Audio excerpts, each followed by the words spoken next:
Dragon slayer एक divine artefact था। अगर आपके पास पर्याप्त शक्तियां नहीं है तो फिर चाहे एक डिवाइन आर्टिफैक्ट कितना भी शक्तिशाली क्यों ना हो, आप कुछ भी नहीं कर पाएंगे। आर्यन अभी कुछ देर पहले ही युद्धराज स्तर पर पहुंचा था और अपनी शक्तियों को समझ नहीं पाया था। फिर वो इन दूसरे और तीसरे लेवल के युद्धराजों को चुनौती क्यों दे रहा था? सिर्फ इसलिए कि उसने पहले रविकांत और सर्वजीत सिंह को मार डाला था। अगर ऐसा था तो ये सिर्फ एक गलत फहमी थी, क्योंकि उनको मारने के लिए उसने जो शक्तियां उपयोग की थी वो उसकी खुद की नहीं थी।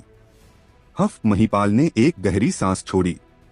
आर्यन, एक बार तुम्हें फिर से सोच लेना चाहिए। इसके अलावा तुम प्रतियोगिता में लड़ने के लिए अपने पालतू जानवर को नहीं बुला सकते। उसे आर्यन के पालतू जानवर पर प्रतिबंध लगाना पड़ा। वो एक ड्रैगन था जो एक बहुत खतरनाक अस्तित्व था। आर्यन हंसा। महामहिम, आपके अच्छे इरादों के लिए धन्यवाद, लेकिन मैंने इस बारे में पहले ही सोच लिया था। चलो अब शुरू करते हैं। फिर उसने हंसते हुए अपने मन में सोचा, बूढ़े लोमड़ी, मुझे डर है कि जो मैं करने वाला हूँ वो तुम देख भी पाओगे या नहीं। रूबी ने उसकी चिंता करते हुए कहा, यंग मास्टर, मैं भी आपकी मदद करती हूँ। उसे शाही भोज या फिर किसी और चीज की कोई परवाह नहीं थी। वो सिर्फ आर्यन की रक्षा करना चाहती थी और उसे जरा सी भी चोट नहीं पहुंचने देना चाहती थी। रूबी, मैं ठीक हूँ। इतना बोलने के तुरंत बाद आर्यन ने मेघा से कहा, रूबी को पकड़ो। तारा ने भी अपने मन में सोचा, वो कमीना क्या करने की कोशिश कर रहा है? क्या उसे ऐसा लगता है कि यह सिंह परिवार है, यह शाही भोज है, यहाँ सभी युद्धराज स्तर के योद्धा हैं? वर्षा का चेहरा भी चिंता से भरा हुआ था। इरा ने तुरंत चिल्लाते हुए कहा, सिलोब, जाओ। जी राजकुमारी। सिलाइब नाम का योद्धा तुरंत आगे आया और एरिना में खड़े आर्यन की ओर देखते हुए हंसा। आर्यन, आज मैं तुम्हें अपनी स्वॉर्ड तकनीक का अनुभव कराऊंगा। फिर एरिना की ओर जाते हुए उसने अपने शरीर से शक्तियां बाहर निकाली। मरो कुत्ते, वो चिल्लाया और अपनी स्वॉर्ड से आर्यन पर एक वार किया। लेवल 2 युद्धराज की शक्तियों की एक लहर पूरे एरिना में फैल गई और दर्जनों तलवारों ने आर्यन को चारों ओर से घेर लिया, यहाँ तक कि उस पर इतना दबाव बना दिया कि वो 1 इंच तक नहीं हिल पा रहा था। ये सिलोब के पूर्वजों की सीलिंग स्वॉर्ड तकनीक है। जब इस तकनीक से हमला किया जाता है तो यह एक योद्धा के पूरे शरीर को सील कर देती है। भले ही वो ना मरे, फिर भी वो बहुत ज्यादा घायल हो जाएगा। सिलोब ने इस सीलिंग स्वॉर्ड तकनीक को लेवल 8 तक विकसित किया है। आर्यन के पास बचने का कोई मौका नहीं है। सिलोब की शक्तियां पहले ही उससे एक लेवल ज्यादा है और अब सीलिंग स्वॉर्ड तकनीक के साथ वो उससे कई गुना अधिक शक्तिशाली हो गया है। दूसरी तरफ एरिना में आर्यन ने ड्रैगन स्लेयर को हल्का सा ऊपर उठाया, फिर एक कदम आगे बढ़ाया। ड्रैगन स्लेयर तकनीक, ड्रैगन स्लेयर ब्लेड से शक्तियों का एक झोंका निकला और उसे चारों ओर से सील करने वाली तलवारों को एक झटके में नष्ट कर दिया। झटका इतना शक्तिशाली था कि सिलोब कई कदम पीछे की ओर हट गया। आर्यन ने तुरंत एक पैर पटका और बिजली की रफ्तार से पीछे की ओर हटते सिलोब के पास पहुंच गया। फिर उसने अपने हाथों में शक्तियां इकट्ठा की। पहाड़ तोड़ मुक्का। यह मुक्का सीधे सिलोब के गले में लगा। फिर गला टूटने की एक आवाज के साथ वो पीछे की ओर लड़खड़ाते हुए जमीन पर गिर गया। उसी वक्त आर्यन के दिमाग में सिस्टम की आवाज गूंजी, आर्यन, तुम्हें एक लेवल 2 के युद्धराज को मारने पर 3200 EXP पॉइंट्स, 200 ट्रयू एनर्जी पॉइंट्स और 10 स्ट्राइकिंग मूल्य। आर्यन, तुम्हें एक सीलिंग स्वॉर्ड तकनीक मिली है, क्या तुम इसे कल्टीवेट करना चाहते हो? नहीं, मैं इसे पॉइंट्स के लिए बदलूंगा, आर्यन ने कहा। उसे इस तरह की निम्नस्तरीय स्वॉर्ड तकनीक में कोई दिलचस्पी नहीं थी। आर्यन, सीलिंग स्वॉर्ड तकनीक के बदले तुम्हें 100 पॉइंट्स मिले हैं। यह सच में एक बेकार स्वॉर्ड तकनीक थी, केवल 100 पॉइंट्स, आर्यन ने अपने मन में सोचा। जिस वक्त उसने मुगल को देखा था उसी वक्त उसने अपना लेवल बढ़ाने के लिए अपने पॉइंट्स बढ़ाने की गति को तेज करने का फैसला कर लिया था। स्पिरिचुअल मोती ने स्वॉर्ड एनर्जी को अवशोषित किया है। +1। आर्यन ने स्पिरिचुअल मोती पर नजर डाली, उसने इसे पहले ही सक्रिय कर दिया था। पता नहीं कि यह कब भरा होगा और एक स्पिरिट स्वॉर्ड बनाने में मदद करेगा। एक बार एक हत्या, हालांकि ये एक तत्काल हत्या नहीं थी, लेकिन आर्यन की ब्लेड और उसके मुक्के की गति इतनी तेज थी कि इसे लगभग तत्काल हत्या माना जा सकता था। इरा का भौहें सिकुड़ गईं, उसका चेहरा नाराजगी से भर गया। फिर उसने दांत कसकर कहा, तुम दोनों एक साथ हमला करो। उसका दिल नफरत से भर गया था। फिर उसने आर्यन से कहा, आर्यन, मैं आज रात तुम्हें जरूर मार दूंगी। तुरंत लेवल 2 युद्धराज स्तर के 2 योद्धा हवा में उड़ते हुए एरिना में पहुंच गए। फिर दोनों ने एक साथ अपनी अपनी स्वॉर्ड से हमला किया, जिनमें से प्रत्येक बेरहम और घातक था। फायर ग्लास शहर में कुछ कुलीन परिवारों के युवा पीढ़ी के प्रतिभाशाली योद्धाओं ने मूल रूप से स्वॉर्ड तकनीकों को विकसित किया था। क्योंकि स्वॉर्ड तकनीकों को विकसित करना बहुत सरल और उनकी शक्तियां बेहद खतरनाक थी, उन दोनों ने भी स्वॉर्ड तकनीकों का अभ्यास किया था। हालांकि आधे मिनट से भी कम समय के बाद ड्रैगन स्लेयर ने उन्हें पीछे हटने के लिए मजबूर किया और पहाड़ तोड़ मुक्के ने उन्हें मार दिया था। उनके मरने के तुरंत बाद आर्यन के दिमाग में सिस्टम की 2 आवाज गूंजी। आर्यन अभी भी एरिना में खड़ा था। फिर उसने मुस्कुराते हुए कहा, और कौन है? 3 लोगों को मारने के बाद अब उसके पास 30 स्ट्राइकिंग मूल्य हो गए थे, लेकिन इसे भरने के लिए अभी भी उसे 7 और लोगों को मारने की जरूरत थी। एक बार 100 हो जाने के बाद वो इसका इस्तेमाल महिपाल को मारने के बाद करेगा, ताकि उसे ड्रैगन स्लेयर का कोई सुराग मिल सके। वैसे भी आर्यन जल्द ही महिपाल को मारने वाला था। इसके अलावा उसने पहले ही आदेश दिया हुआ था कि तीनों स्तंभ को खत्म करने के बाद सिंह सेना सीधे शाही महल की ओर बढ़े। लेकिन अभी उसे नहीं पता था कि बाहर क्या हो रहा है, इसलिए उसे भी इंतजार करने के लिए कुछ वक्त चाहिए था। उसे महिपाल और इरा से भी अधिक समय चाहिए था। तुम रुक क्यों गए? जल्दी आओ। एरिना के बीच खड़े आर्यन का रवैया बेहद घमंडी हो। राजकुमारी, आपके लोग तो कुछ ज्यादा ही बेकार निकले। हाँ, वो मेरा एक वार भी नहीं झेल सके। इरा ने एक कदम आगे बढ़कर आगे बढ़ना चाहा, लेकिन अमर ने उसे पीछे खींच लिया और धीमी आवाज में कहा, तुम सभी जल्दी से उसे मौत के घाट उतार दो। हर किसी की शक्तियों की एक सीमा होती है।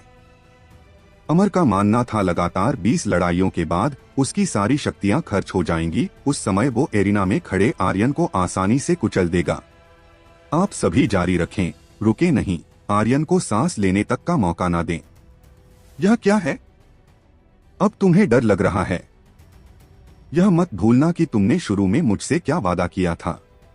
अपने उन परिवारों को मत भूलना। इरा ने उन सभी योद्धाओं को डराते हुए कहा। कुछ और लोग बाहर निकल आए, लेकिन जिस गति से वो एरिना की ओर गए, उतनी तेजी से ही वो मौत के घाट उतार दिए गए। हर बार जब आर्यन उनमें से किसी को मारता, तो यह इरा के चेहरे पर थप्पड़ मारने जैसा होता था। इरा के चेहरे का रंग अधिक से अधिक भद्दा हो गया। महिपाल चुपचाप बगल में खड़ा रहा, जैसे कि उसने कुछ भी नहीं देखा हो। उसने बुजुर्ग शेषनाग को भी आर्यन को रोकने के लिए आदेश नहीं दिया, ना ही उसने मुगल को एरिना में आने के लिए कहा, क्योंकि वो भी अमर की तरह ही सोच रहा था। आर्यन चाहे कितना भी शक्तिशाली क्यों न हो, अंत में वो थक जाएगा और मारा जाएगा। इसलिए वो बिल्कुल भी चिंतित नहीं था। 1 घंटे बाद, समय बर्बाद मत करो, तुम लोग एक साथ मेरे पास आओ। आर्यन अब और वक्त बर्बाद नहीं करना चाहता था। सिंह सेना की लड़ाई की ताकत के हिसाब से उन लोगों ने तीनों स्तंभों की सेना को लगभग मार दिया होगा। अब और देर करने की जरूरत नहीं थी।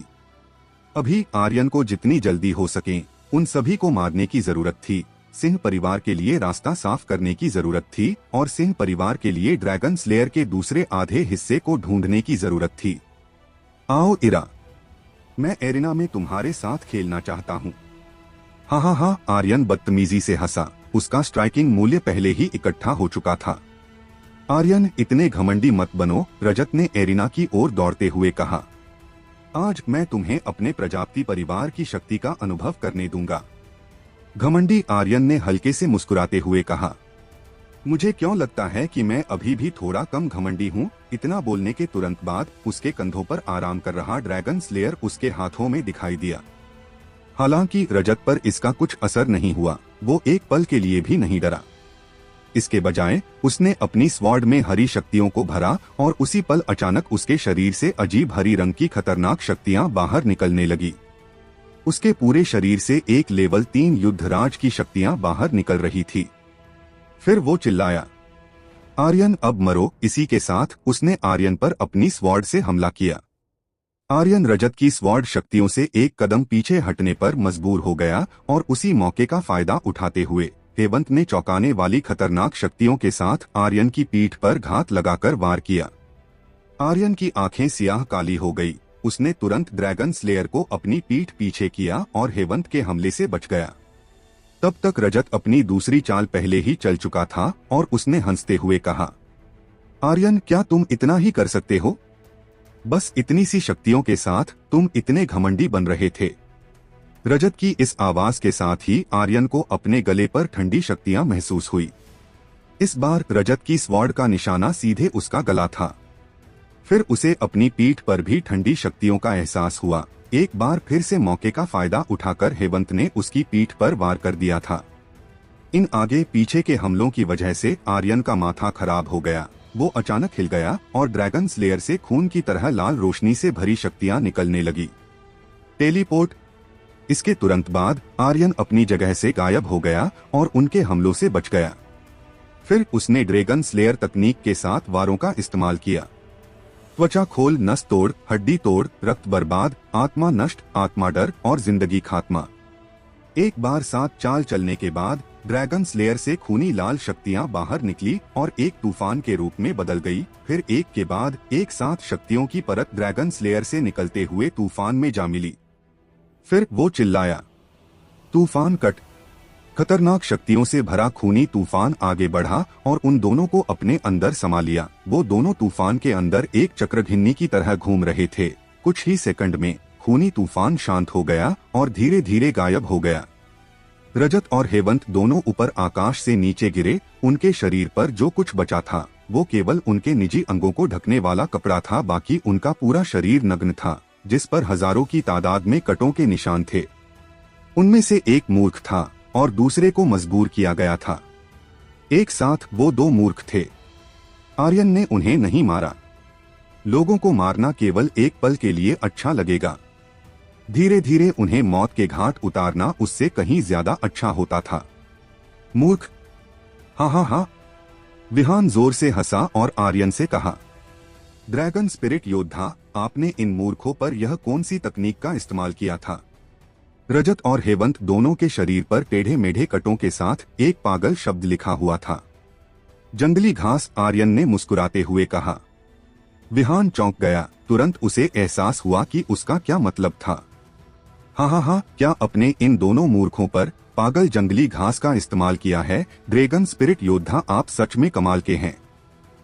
आर्यन ने एरिना के नीचे अधमरी हालत में पड़े रजत और हेवंत को देखा और कहा, तुमने सही कहा था, मैं कुछ ज्यादा ही घमंडी हूँ। रजत के शरीर की सभी नसें टूटी हुई लग रही थीं और उसकी त्वचा का एक एक इंच बहुत दर्द कर रहा था। हालांकि उनके शरीर पर निशान के अलावा कोई अन्य घाव नहीं थे। दूसरों को शायद पता ना चले, लेकिन वो दोनों इस बारे में अच्छे से जानते थे। अभी उसने उन पर हमला तो किया, लेकिन उसने जानबूझकर उन्हें अंदरूनी चोट नहीं पहुंचाई थी। रजत ने गुस्से में आग उगलते हुए कहा, आर्यन कुत्ते, मैं तुम्हारी सारी नस्लों को मिटा दूंगा। रजत ने भी कहा, आर्यन, तुम्हें नहीं पता कि तुम जल्द इस दुनिया से गायब होने वाले हो, ठीक सिंह परिवार की तरह जो पहले ही गायब हो चुका है। तुम्हारा दादा, तुम्हारा चाचा, तुम्हारे सिंह परिवार के सभी शिष्य सब के सब मर चुके हैं। पूरे सिंह परिवार में केवल तुम ही बचे हो और तुम फिर भी हमारे सामने घमंडी होने की हिम्मत कर रहे हो। हाँ हाँ हाँ, जब कोई मरने वाला होता है उसे घमंड नहीं बल्कि गिड़गिड़ाना चाहिए। इतने सारे लोगों के सामने अपमानित होने के कारण वो अपने दिल में दबे गुस्से को और नहीं दबा सका।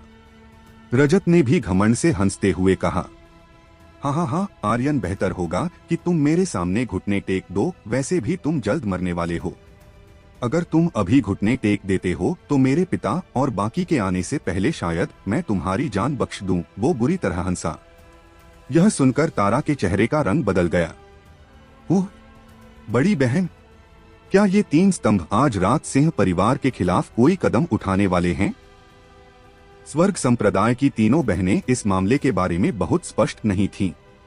मेघा ने भी तुरंत कहा, कोई आश्चर्य नहीं कि महल के बाहर से चिल्लाहट आ रही थी। क्या ऐसा हो सकता है कि वो सिंह परिवार पर हमला कर रहे हों? शायद यही कारण हो कि वो आर्यन को जल्दी बाहर नहीं जाने देना चाहते।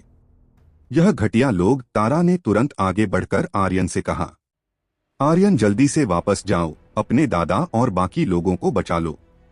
आर्यन अपने चेहरे पर एक मंद मुस्कान के साथ एरिना में खड़ा रहा और कहा, मैं इस कुत्ते के बारे में तो कुछ नहीं जानता, लेकिन मैं इस कुत्ते के बाप के बारे में अच्छी तरह से जानता हूँ। वो पहले से ही नरक के रास्ते पर इसका इंतजार कर रहा है। उसने ऐसा इसलिए कहा कि कुछ मिनट पहले उसने सिस्टम की आवाज सुनी थी कि स्नो व्हाइट ने श्रीधर प्रजापति को मार दिया था। रजत एक ठंडी हंसी के साथ हंसा। आर्यन, क्या तुम्हें सच में लगता है कि मैं मूर्ख हूँ? सिर्फ तुम्हारे सिंह परिवार के साथ जो मौत के दरवाजे पर संघर्ष कर रहा है। हाँ, मुझे डर है कि तुम्हारे दादा और अन्य लोग नरक के रास्ते पर तुम्हारा इंतजार कर रहे हैं। वो ये मानने को तैयार ही नहीं था कि आर्यन ने जो कहा थोड़ा भी सच हो सकता है। चलो कोई ना, कुछ देर बाद तुम खुद उससे मिल लेना। आर्यन के पास इतना समय नहीं था कि वो उसके साथ बातों में समय बर्बाद करे। इसके तुरंत बाद वो इरा की ओर मुड़ा। इरा, तुम आखिरी बची हो, जल्दी करो। क्या तुम मुझे मारना नहीं चाहती? क्या तुम हमेशा के लिए सगाई तोड़ना नहीं चाहती? तो फिर चलो आज इसे यहीं खत्म करते हैं। अगर तुम जीत गई तो सब कुछ यहीं खत्म हो जाएगा, लेकिन अगर ऐसा नहीं हुआ तो तुम्हें मेरे साथ 3 रात सोना होगा। मैं तुम्हारी अच्छी देखभाल करूंगा। आखिर तुम फायर ग्लास शहर की नंबर 1 सुंदरता हो। हाँ, आर्यन ने उसे उकसाने की कोशिश की। इससे इरा गुस्से में आग बबूला हो गई। एक जोरदार चिल्लाहट के साथ उसका दाहिना हाथ हिला और सीधे एक स्पिरिचुअल हथियार, एक डिवाइन स्टेज स्वॉर्ड उसके हाथ में दिखाई दी। यह अमर की स्वॉर्ड थी, स्वर्गीय भ्रम स्वॉर्ड तकनीक। इरा की आकृति तुरंत हत्या के इरादे की एक अनथीन मात्रा में बदल गई, जिसने आर्यन की ओर बढ़ते हुए आकाश को भर दिया। मेघा का चेहरा बहुत बदल गया। उसने अमर की ओर देखा और कहा, अमर, तुमने वास्तव में स्वर्ग संप्रदाय की डिवाइन स्टेज स्वॉर्ड को किसी बाहरी व्यक्ति को सौंप दिया है। मैं निश्चित रूप से इस मामले के बारे में संप्रदाय गुरु को बताऊंगी। अमर हल्के से हंसा। इरा के पास अंदरूनी हिस्से का शिष्य बैज है। वो अब स्वर्ग संप्रदाय के अंदरूनी हिस्से की शिष्य है। फिर वो बाहरी व्यक्ति कैसे हुई? इस पर तारा का गुस्सा भड़क उठा और उसने चिल्लाते हुए कहा, अमर, तुम वास्तव में एक साधारण नीच व्यक्ति नहीं हो, बल्कि तुम एक कीचड़ के सुअर से भी गिरे गुजरे हो। अमर की आंखों के कोने की मांसपेशियां कई बार हिली और हत्या के इरादे से चमकी। तारा, बेहतर होगा कि तुम जबान संभाल कर बात करो। अगर मैं तुम्हारे पिता की इज्जत नहीं करता तो मैं आज तुम्हें बताता कि किस तरह बात की जाती है, उसने दांत पीसते हुए कहा। इससे तारा पर कोई फर्क नहीं पड़ा। वो कभी किसी से नहीं डरती थी और उसने कहा, तो आओ फिर मुझे बताओ कि किस तरह बात की जाती है। मैं भी देखना चाहती हूँ कि तुम क्या कर सकते हो। अमर की आंखों से आग के अंगारे भड़क उठे। क्या तुम्हें सच में लगता है कि मैं ऐसा नहीं कर सकता? इस बीच इरा की स्वर्गीय भ्रम स्वॉर्ड से निकलने वाली शक्तियां 5वें स्तर तक पहुंच चुकी थी और यह बेहद शक्तिशाली थी। आकाश को भरने वाली स्वॉर्ड शक्तियां एक पल में हत्या के इरादे से एरिना के चारों ओर फैल गई और सीधे आर्यन की ओर बढ़ने लगी। हफ! आर्यन एक गहरी सांस छोड़ते हुए शांत हो गया। फिर उसने अपनी आंखें बंद कर लीं और अपनी चेतना के समुद्र में स्वॉर्ड शक्तियों को समझने की कोशिश की। स्वर्गीय भ्रम स्वॉर्ड तकनीक बहुत शक्तिशाली थी। 5वें स्तर की हो जाने के बाद ये और भी खतरनाक बन गई थी। एक पल बाद आकाश में हजारों भ्रमित करने वाली छाया बन गई। कुछ समझ नहीं आ रहा था कि कौन सी वास्तविक थी और कौन सी एक भ्रम थी, और सभी की सभी भ्रम छाया आर्यन की ओर तेजी से बढ़ रही थी। आकाश को भरने वाली हजारों की तादाद में भ्रम स्वॉर्ड आर्यन की ओर बढ़ रही थी, जो एरिना में अपनी आंखें बंद करके अपनी चेतना के समुद्र में डूबा हुआ था। अचानक आर्यन के दिमाग में सिस्टम की आवाज गूंजी, आर्यन, 9 स्वर्गीय तलवार तकनीक की अनंतन गहराई को समझने के लिए बधाई हो। क्या तुम इसे कल्टीवेट करना चाहते हो? इस आवाज के बाद आर्यन के दिमाग में सिस्टम के पारदर्शी पर्दे पर उसकी विशेषताएं दिखाई दी। स्किल 9 स्वर्गीय तलवार तकनीक, स्तर डिवाइन स्टेज, उपभोग शक्ति प्रति चाल 10,000 ट्रयू एनर्जी पॉइंट्स, विवरण, एक तलवार की चाल, एक तत्काल हत्या। 9 स्वर्गीय तलवार की शक्तियां एक साथ लौटती हैं, जो भूत और देवताओं को भी चौंका सकती हैं। आर्यन को भी गुप्त रूप से झटका लगा था। उसने कभी नहीं सोचा था कि वो इतने कम समय में 9 स्वर्गीय तलवारों को समझ पाएगा। इससे वो बहुत खुश था। इसके बाद उसने अपनी आंखें खोली, जिनमें एक पल के लिए एक सफेद रोशनी की चमक दिखाई दी। अपनी ओर तेजी से बढ़ती हजारों की तादाद में भ्रम तलवारों को देख अचानक उसका एक हाथ हिला। स्वर्गीय तलवारों की बारिश। तभी ड्रैगन स्लेयर जोर जोर से हिलने लगा और उसके हाथों से छूटकर सीधे भ्रम तलवारों की ओर गया। देखते ही देखते ड्रैगन स्लेयर ब्लेड से हजारों की तादाद में टूटी हुई ब्लेडें निकली, जो इरा की भ्रम तलवारों से टकराने लगी। आसमान में हजारों ब्लेड और तलवारों के बीच जोरदार टकराव से चारों ओर दो तरह की शक्तियों की लहर फैल गई। वो टकराती रही, तबाही मचाती रही और एक दूसरे से खून के प्यासे दुश्मनों की तरह लड़ती रही। स्वर्गीय भ्रम तलवार तकनीक और 9 स्वर्गीय तलवारों के बीच द्वंद्व युद्ध हो रहा था। जल्द ही इरा के चेहरे का रंग बदलने लगा। एक पल बाद उसके मुंह के कोने से खून बहने लगा और वो चिल्लाई, आह! छठी चाल, स्वर्गीय भ्रम हत्या। अचानक एरिना में सैकड़ों की तादाद में इरा की छाया दिखने लगी। वो इतनी वास्तविक लग रही थी कि कोई उनमें से असली इरा को नहीं पहचान पाता। इस बार यह पहले से अलग था। उन सभी इरा की छायाओं की शक्तियां इरा की तरह युद्धराज की थी। पलक झपकते ही उन सभी ने बिखरे हुए फूलों की तरह आर्यन को चारों ओर से घेर लिया और उस पर हमला कर दिया। तभी आर्यन के शरीर से भी युद्धराज की शक्तियां फूट पड़ी और अचानक उसके 10,000 ट्रयू एनर्जी पॉइंट्स घट गए। उसका शरीर बुरी तरह से कांप रहा था। टूटी हुई स्वर्गीय तलवार। अचानक आर्यन का शरीर घूमने लगा और ड्रैगन स्लेयर उसके हाथों में चलते हुए नृत्य कर रहा था। पूरे एरिना में खून की तरह लाल शक्तियों की धुंध फैल गई। इरा को कुछ नहीं दिख रहा था और उसकी सभी छाया आर्यन को धुंध के पार देखने की कोशिश कर रही थी। अचानक एक धमाके हुआ और हवा में गड़गड़ाहट की आवाज आती रही। फिर धीरे धीरे लाल रंग की शक्तियों की धुंध गायब हो गई।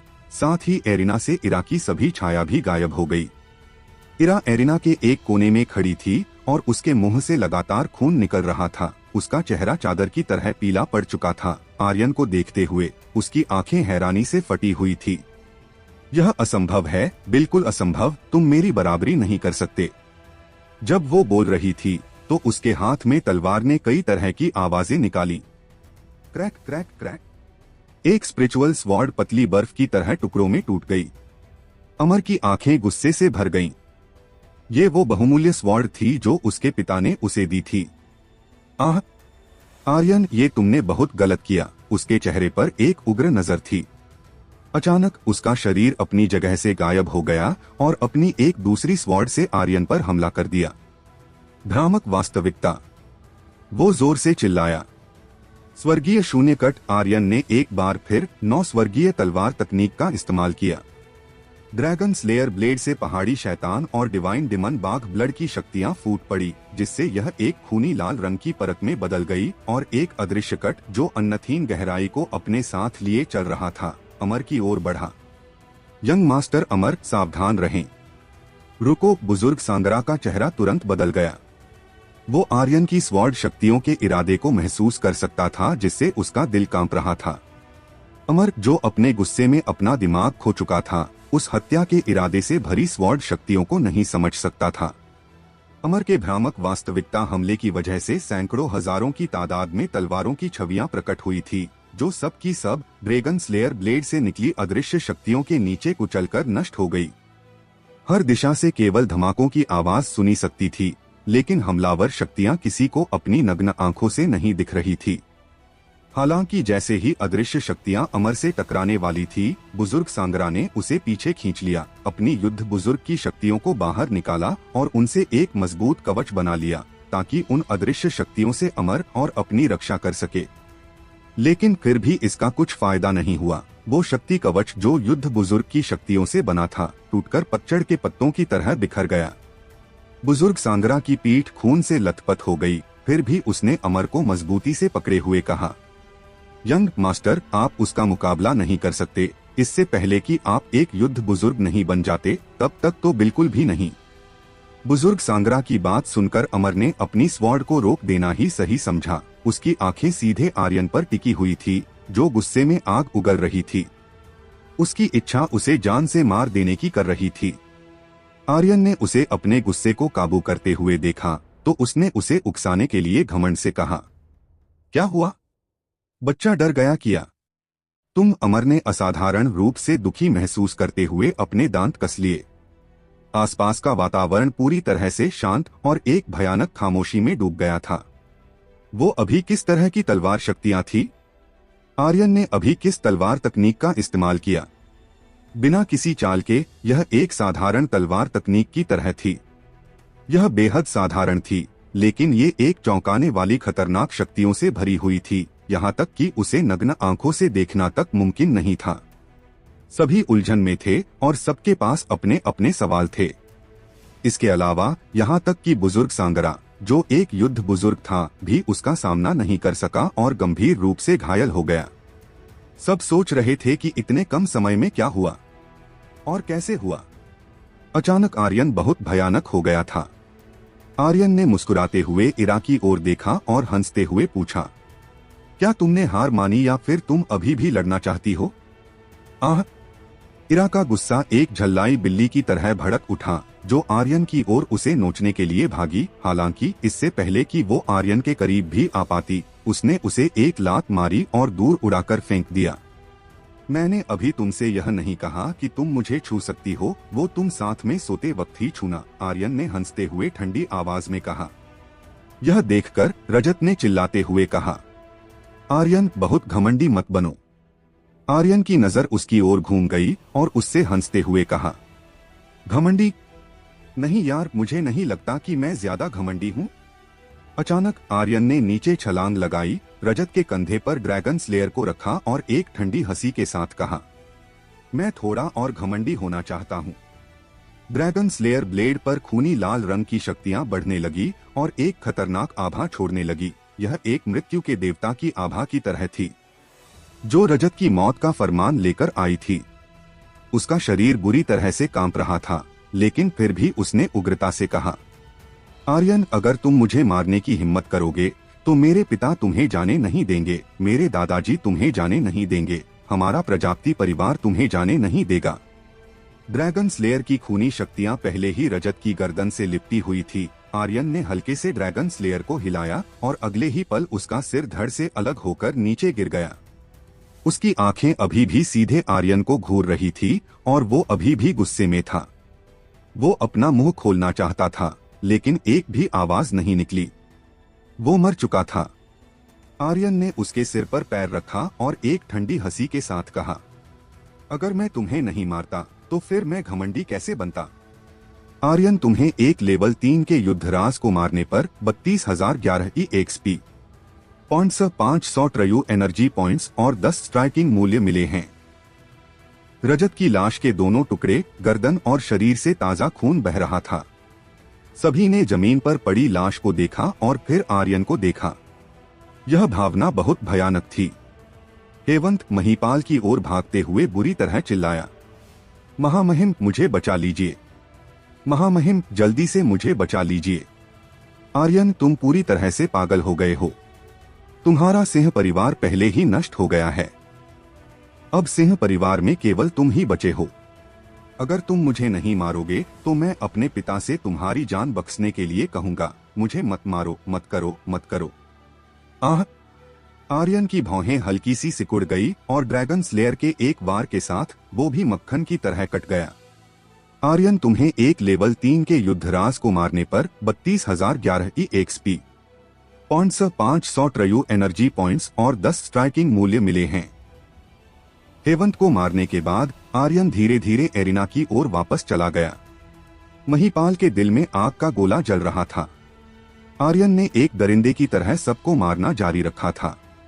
बस 2 योद्धा, विहान और मास्को के अलावा उसने सभी 28 योद्धाओं को मार दिया था।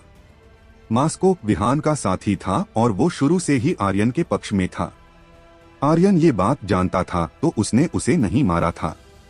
बाकी सबको मारने के अलावा जब वो रजत और हेवंत को मार रहा था तो महिपाल आर्यन की आंखों में हत्या के इरादे को महसूस कर सकता था। मुगल महिपाल की भौहें कस गईं और वो जोर से चिल्लाया, लड़ो, अब मजा आएगा। छत पर बैठा मुगल हंसा और नीचे उतर गया।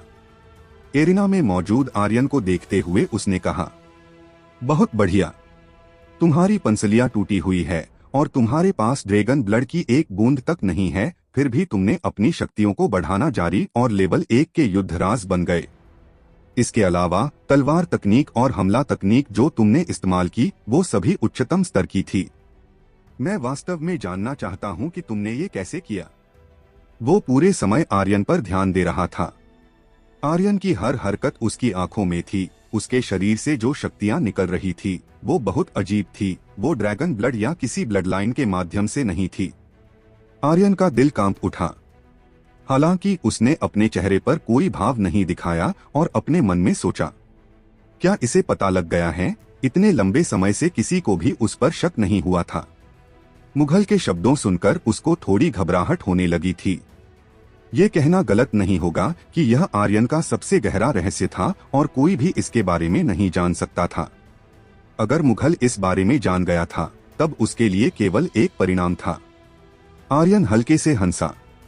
मैं वास्तव में जानना चाहता हूं कि तुम रक्त शोधन संप्रदाय में कैसे शामिल हुए। या ये हो सकता है कि तुम्हारा शाही परिवार पहले से ही रक्त शोधन संप्रदाय की एक शाखा है। यह सुनकर मुगल ने आंखें मूंद लीं और महिपाल की अभिव्यक्ति भी बहुत बदल गई। तारा ने अचानक कुछ सोचा और कहा, इसमें आश्चर्य नहीं कि पिछली बार जब रक्त शोधन संप्रदाय नीलामी में दिखाई दिया तो वो अचानक गायब हो गए। हमने पूरे शहर की तलाशी ली लेकिन वो नहीं मिले। अब मुझे लगता है कि वो शाही महल में छिप गए थे। मेघा की आंखें बर्फ की तरह ठंडी हो गईं।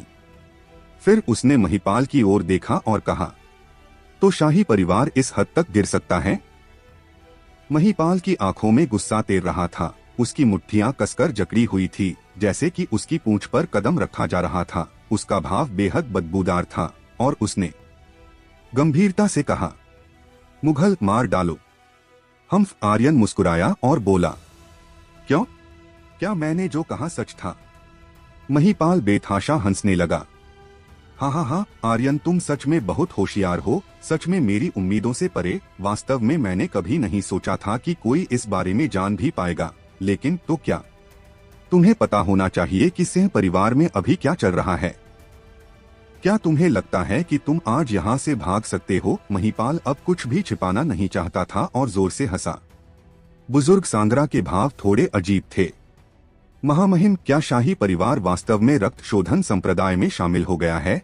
उसने पूछा।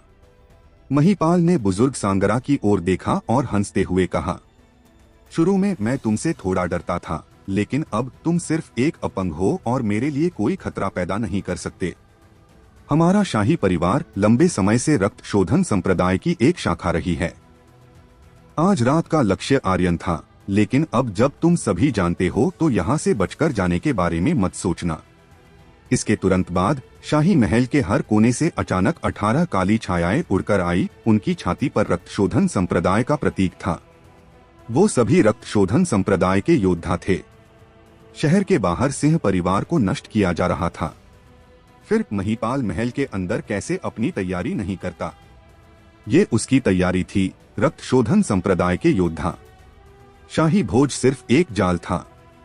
जिस पल से आर्यन ने महल में कदम रखा था वो उस जाल में फंस रहा था। महिपाल ने उसके महल से भागने के हर एक रास्ते को बंद कर दिया था। अरे वाह, स्वर्ग संप्रदाय की तीनों सुंदरता, हम फिर से मिल गए। रक्त शोधन संप्रदाय के काले कपड़ों वाले योद्धाओं में से एक ने कहा। मेघा गुस्से से भर गई। उसका मन कांपने से खुद को रोक नहीं सका। वर्षा ने तुरंत कहा, मेघा, क्या ये वही हैं जो पिछली बार फायर ग्लास पर्वत श्रृंखला में था? हाँ।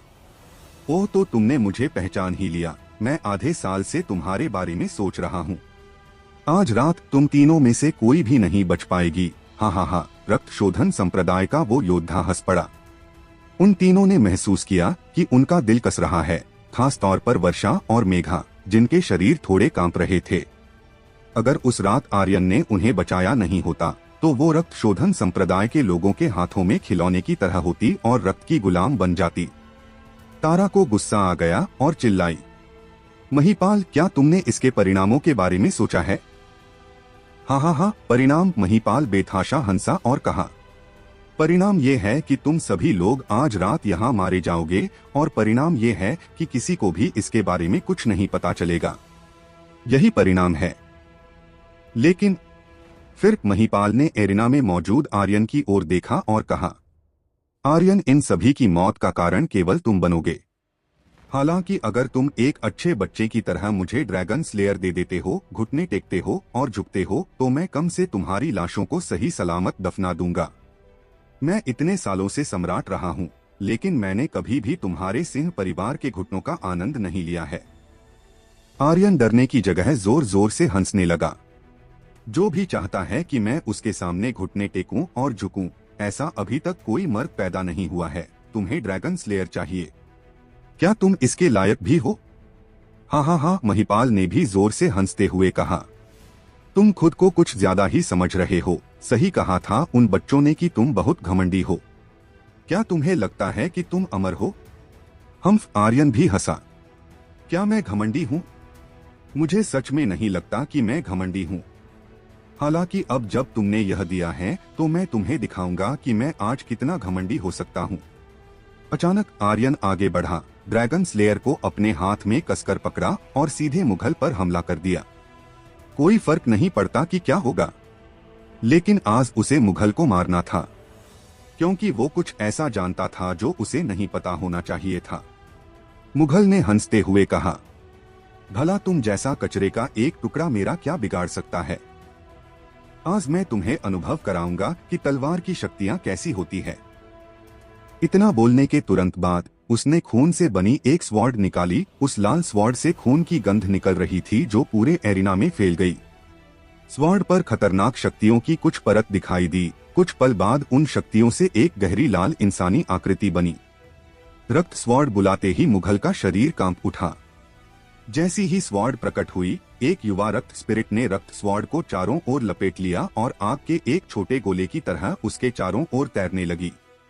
स्वॉर्ड स्पिरिट आर्यन का दिल बैठ गया और उसके शरीर में स्पिरिचुअल मोती थोड़ी हरकत करने लगा, जैसे कि उसे रक्त स्पिरिट को खाना हो। मुगल हंसा, ओह, तो तुम्हें इसके बारे में पता है, मतलब तुम काबिल तो बहुत हो, लेकिन अब जब तुम इसके बारे में जानते हो तो तुम्हें इसकी शक्तियों के बारे में भी पता होगा। रक्त स्वॉर्ड स्पिरिट को एक स्वॉर्ड स्पिरिट नहीं माना जा सकता था, हालांकि इसे स्वॉर्ड स्पिरिट का शिशु माना जा सकता है। एक स्वॉर्ड स्पिरिट इस तरह आकार में छोटी और शक्तियों में कमजोर नहीं होती है, लेकिन फिर भी एक स्वॉर्ड स्पिरिट को पोषित करने के लिए एक अतुलनीय रूप से मजबूत स्वॉर्ड एनर्जी की जरूरत पड़ती है। ये देखकर कि मुगल के पास एक रक्त स्पिरिट है, से अनुमान लगाया जा सकता है कि वो कितना शक्तिशाली था। अरे वाह, आर्यन ने हंसते हुए कहा, चलो अब मेरी बारी है। अचानक आर्यन ने ड्रैगन स्लेयर उठाया और उसे अपने माथे के सामने किया, फिर अपनी आंखें बंद कर ली। वो लगातार ड्रैगन स्लेयर में शक्तियां भरता जा रहा था और एक स्वॉर्ड तकनीक को खोजने की कोशिश कर रहा था। मुगल ने हंसते हुए कहा, हाँ हाँ हाँ, क्या तुम रहस्यमय होने की कोशिश कर रहे हो? लेकिन माफ करना, मेरे पास इतना वक्त नहीं है कि मैं तुम्हारा इंतजार करूं। अचानक रक्त स्वॉर्ड से एक खूनी रोशनी फूट पड़ी और उसके शरीर की सारी शक्तियां फूट पड़ी। इस तरह वो हर बार अपनी पूरी ताकत का इस्तेमाल करते हुए लड़ सकता था। वो आर्यन को कोई भी मौका नहीं देना चाहता था। उसने तुरंत अपनी स्वॉर्ड उठाई और एक हमला किया। फिर उसकी स्वॉर्ड से एक खूनी रोशनी निकली जो बहुत उग्र थी और उसका सीधा निशाना आर्यन का माथा था। आर्यन अभी भी अपनी आंखें बंद करके ड्रैगन स्लेयर में शक्तियों को बहा रहा था। तभी उसकी चेतना के समुद्र से एक छाया निकली और उसके हाथों के माध्यम से होती हुई ड्रैगन स्लेयर में चली गई। तभी उसकी आंखें खुली जिनमें एक पल के लिए एक सफेद रोशनी दिखी। अपनी ओर मुगल के हमले को बढ़ते देख उसने ड्रैगन स्लेयर को उठाया। 10,000 तलवारों की तबाही, वो चिल्लाया। ड्रैगन स्लेयर बुरी तरह से हिलने लगा और उसके अंदर से घनी मात्रा में खतरनाक शक्तियां बाहर निकलने लगी। फिर हवा में तलवार की तेज आवाजों ने तबाही मचाना शुरू कर दिया। इसके तुरंत बाद वहां मौजूद लोगों में से एक आदमी के हाथ से उसकी स्वॉर्ड छूटकर हवा में उड़ गई। मेरी स्वॉर्ड, मेरी स्वॉर्ड! मैं भी अपनी स्वॉर्ड पर काबू नहीं कर पा रहा हूँ। क्या हो रहा है? मैं भी अपनी स्वॉर्ड पर बिल्कुल भी काबू नहीं कर पा रहा हूँ। मैं इसे नहीं पकड़ सकता, मैं इसे बिल्कुल नहीं पकड़ सकता। सभी लोगों की स्वॉर्ड उनके हाथों से छूटकर आर्यन की ओर उड़कर जाने लगी। ऐसा लग रहा था जैसे कि ड्रैगन स्लेयर में एक विशाल चुंबक था जिससे उन सभी को जबरदस्ती उनके हाथों से खींच लिया था। अमर भी अब अपनी स्वॉर्ड को और नहीं पकड़ सका कि और शुआ की आवाज के साथ उड़ गई। बुजुर्ग सांगरा की स्वॉर्ड भी उड़ गई। स्वर्ग संप्रदाय की तीनों बहनों की स्वॉर्ड भी उड़ गई। हर किसी की तलवारें आर्यन के सिर के ऊपर की ओर उड़ती रहीं, लगातार घूमती रहीं। बुजुर्ग सांगरा को बुरी तरह से घायल करने वाली तलवारें अदृश्य थी, पर इस बार यह वास्तविक तलवारें थीं। दर्जनों तलवारें घूमने लगीं। आर्यन ने ड्रैगन स्लेयर को हिलाया और कहा, खत्म कर दो। तभी ड्रैगन स्लेयर से शक्तियां निकली और एक खूनी परत में बदल गई, जो ड्रैगन स्लेयर की ब्लेड पर जम गई। यह इतनी ज्यादा खतरनाक शक्तियां थी कि ऊपर उड़ती सभी हजारों तलवार कांपने लगी और सीधे जैसे उन्हें एक सम्राट द्वारा आदेश मिला हो, सीधे मुगल की ओर बढ़ने लगी। यह देखकर मुगल की अभिव्यक्ति बहुत बदल गई। इस बार आर्यन की ताकत एक बार फिर उसकी उम्मीदों से अधिक हो गई थी। उसके लिए, जिसने पहले कभी किसी के हमले से बचाव नहीं किया था, इस बार उसे भी अपना बचाव करना पड़ा। उसके कदम पीछे हटते रहे और यहाँ तक कि रक्त स्पिरिट भी इसका सामना करने में असमर्थ थी। दर्जनों तलवारों ने उसे चारों ओर से घेर लिया था और इस बीच आर्यन ने अचानक ड्रैगन स्लेयर और हवा में उसने लगातार 7 बार वार किया। त्वचा खोल, नस तोड़, हड्डी तोड़, रक्त बर्बाद, आत्मा नष्ट, आत्मा डर और जिंदगी खात्मा। इसके साथ एक बार जब उसने ड्रैगन स्लेयर तकनीक के 7 वारों का इस्तेमाल कर लिया तो उसने ड्रैगन कट के पहले हमले हवा कट को जारी किया। जिस वक्त मुगल हजारों तलवारों के बीच फंसा हुआ था, उसी वक्त वो सभी हमले उसकी ओर बढ़ने लगे। इस समय सभी तलवारें खन्न खन्न की आवाज के साथ बज रही थी और बेतहाशा नाच रही थीं। इसने अपने आसपास की हर चीज पर कहर बरपाया। टेलीपोर्ट। आर्यन का शरीर धुंधला पड़ गया। जब बाकी सभी वार मुगल की ओर बढ़ रहे थे तो आर्यन हवा में उछला और ड्रैगन कट के दूसरे हमले तूफान कट को भी जारी कर दिया। ड्रैगन स्लेयर से खूनी लाल रंग की शक्तियां और आग की तरह पीली रंग की शक्तियां बाहर निकली और दोनों एक साथ जुड़ गई। उसी समय पहाड़ी शैतान और डिवाइन बाघ की दहाड़ने की आवाजों ने भी मिलकर एक कोहराम मचा दिया। हवा के बीच में आर्यन एक देविल की तरह था, जो खुद नरक दूत को मारने के लिए भी तैयार था। 100वां कट, हवा कट, 160वां कट, तूफान कट, 220 कट, मर जाओ। ड्रैगन स्लेयर तकनीक के हर 7वें वार के बाद ड्रैगन कट के दोनों वार हवा कट और तूफान कट को जारी किया गया था। मुगल के सिर पर खून के अंतिम निशान को देखते हुए आर्यन ने गर्जना की और अंतिम कट को छोड़ दिया। बूम! मुगल का शरीर अनगिनत दरारों से ढका हुआ था, पर दरारों से खून नहीं निकल रहा था। ऐसा लग रहा था जैसे उसके खून को किसी दरिंदे ने चूस लिया हो। मुगल जमीन पर पड़ा रेंग रहा था और खुद को ऊपर उठाने के लिए संघर्ष कर रहा था, लेकिन जब वो ऐसा नहीं कर पाया तो वो चिल्लाने लगा, आह आर्यन, मुझे चाहिए, मैं आह आह आह, मुझे बचाओ, मुझे बचाओ। उसके शरीर पर आई अनगिनत दरारें चौड़ी होने लगी और एक पल बाद उसका शरीर लगभग 220 टुकड़ों में बंट गया और अंत में उसका सिर भी गर्दन से अलग होकर महिपाल के पैरों की ओर लुढ़क गया। आर्यन ने ड्रैगन स्लेयर को अपने कंधों पर रखा और एक अहंकारी अंदाज में चलते और बेखौफ आंखों से चारों ओर देखते हुए उसने चिल्लाते हुए कहा, क्या और कोई भी आना चाहता है? उसी समय उसके दिमाग में सिस्टम की आवाज गूंजी, आर्यन, तुम्हें रक्त शोधन संप्रदाय के एक शिखर लेवल के युद्धराज को मारने पर 50,000 XP points, 1200 true energy points, 10 striking मूल्य और 10 सिस्टम पॉइंट्स मिले हैं। आर्यन, तुम्हें रक्त स्पिरिट मिली है, क्या तुम इसे फ्यूज करना चाहते हो? सिस्टम की आवाज गूंजती रही, हालांकि आर्यन ने उन पर ज्यादा ध्यान नहीं दिया। अगर वो महिपाल को मारकर स्ट्राइकिंग मूल्य का इस्तेमाल करने की नहीं सोचता तो वो उसे अभी मुगल के मरने पर इस्तेमाल कर लेता। आखिर वो रक्त शोधन संप्रदाय का एक प्रतिभाशाली शिष्य था, इसलिए उसे निश्चित रूप से बहुत सारी अच्छी चीजें मिल सकती थी। लेकिन इससे पहले कि आर्यन कुछ बोल पाता, सिस्टम की आवाज एक बार फिर गूंजी। स्पिरिचुअल मोती सक्रिय किया गया है और रक्त स्पिरिट को अवशोषित कर रहा है। स्पिरिचुअल मोती पूरी तरह से भर चुका है।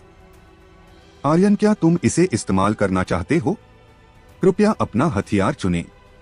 एक स्वॉर्ड स्पिरिट और स्वॉर्ड का पोषण अविभाज्य था और केवल एक स्वॉर्ड ही एक स्वॉर्ड स्पिरिट का पोषण कर सकती थी। आर्यन ने एक पल के लिए सोचा, फिर कहा, मेरे पास एक भी स्वॉर्ड नहीं है। मैं संभवतः ड्रैगन स्लेयर के साथ इसे इस्तेमाल नहीं कर सकता। आखिर एक ब्लेड होती है और एक स्वॉर्ड होती है। 10,000 तलवारों की तबाही एक स्वॉर्ड तकनीक थी, भले ही वो कितनी भी शक्तिशाली क्यों ना हो। लेकिन बिना एक स्वॉर्ड के उसकी पूरी ताकत को जारी नहीं किया जा सकता था। हालांकि अभी जो उस तकनीक ने ड्रैगन स्लेयर के साथ मिलकर खतरनाक कोहराम मचाया था, ऐसा इसलिए था क्योंकि ड्रैगन स्लेयर अपने आप में शक्तिशाली था। वो एक डिवाइन आर्टिफैक्ट था। यदि इसी तरह उस तकनीक को एक डिवाइन स्वॉर्ड के साथ इस्तेमाल किया जाता तो उससे जारी की गई शक्तियां ड्रैगन स्लेयर द्वारा जारी की गई शक्तियों से और भी ज्यादा शक्तिशाली होती। इसलिए आर्यन ने एक पल के लिए सोचा, फिर कहा, अभी नहीं। उसने अपने मन में सोच लिया था कि जब तक उसे एक स्वॉर्ड नहीं मिल जाती तब तक वो इसका इस्तेमाल नहीं करेगा। वहां मौजूद सभी लोग भौंचक्के रह गए। मुगल को एक पल में मार दिया गया था। जब वो पहली बार दुनिया के सामने बाहर आया तो वो बहुत घमंडी और बहादुर था। ऐसा लग रहा था कि वो दूसरों से बेहतर था। हालांकि एरिना में उसे एक व्यक्ति के द्वारा एक ही लात से मार दिया गया था। आर्यन ने उसे कुछ ही मिनटों में मार डाला था। सबसे अधिक तलवारों के बेतहाशा नृत्य और खून और आग के बेतहाशा उड़ने का दृश्य बहुत ही चौंकाने वाला था। अंत में जब मुगल की मृत्यु हुई तो उसका पूरा शरीर लगातार अलग हो रहा था। यह बहुत ही भयावह दृश्य था। महिपाल का शरीर ढीला पड़ गया और वो अपने पैरों पर स्थिर नहीं खड़ा रह पा रहा था। उसने अपने शरीर को हिलाया और कहा, बेटा मुगल बेटा। इसके साथ ही उसके शरीर से बेतहाशा शक्तियां फूट पड़ी और तभी उसका चेहरा भी बदल गया। मुगल के मरने पर लोग इतना ज्यादा हैरान नहीं थे कि जितना इस दृश्य को देखकर दंग रह गए। क्या वो महामहिम सम्राट नहीं है? ऐसा कैसे हो सकता है? महामहिम के भेष में शिशुपाल क्या कर रहा है? कहीं उसने महामहिम को कुछ कर तो नहीं दिया है? नहीं, मुझे तो लगता है कि ये महामहिम की आर्यन को फंसाने के लिए कोई चाल थी। सभी ने भौचक्केपन में आपस में बात की। हालांकि इस दृश्य से आर्यन के चेहरे पर कोई बदलाव नहीं आया था। ऐसा लग रहा था जैसे वो इस बारे में पहले से ही जानता हो। दरअसल जब महिपाल और शिशुपाल ने महल में कदम रखा था तो आर्यन उन्हें देखकर एक पल के चौंक गया था। उसकी इस हैरानी का कारण यह था कि महिपाल के शरीर से निकलने वाली शक्तियां केवल लेवल 1 युद्ध सम्राट की महसूस हो रही थी। फायर ग्लास शहर के महामहिम सम्राट के रूप में उसकी शक्तियां कम से कम युद्ध सम्राट लेवल 5 की होनी चाहिए थी। चूंकि ऐसा भी हो सकता था कि महिपाल ने अपनी शक्तियों को दबा रखा हो तो आर्यन ने इस पर ज्यादा ध्यान नहीं दिया था। लेकिन जब उसने शिशुपाल को देखा तो उसका संदेह और गहरा हो गया कि कुछ तो गड़बड़ है। आर्यन ने उसे पहली बार तब देखा था जब वो सिंह परिवार में उसके दादाजी को चुनौती देने आया था। उस समय उसकी शक्तियां लेवल 9 युद्ध बुजुर्ग की थी। हालांकि जब उसने उसे महल में प्रवेश करते देखा तो उसकी शक्तियां सिर्फ लेवल 6 युद्ध बुजुर्ग की थी।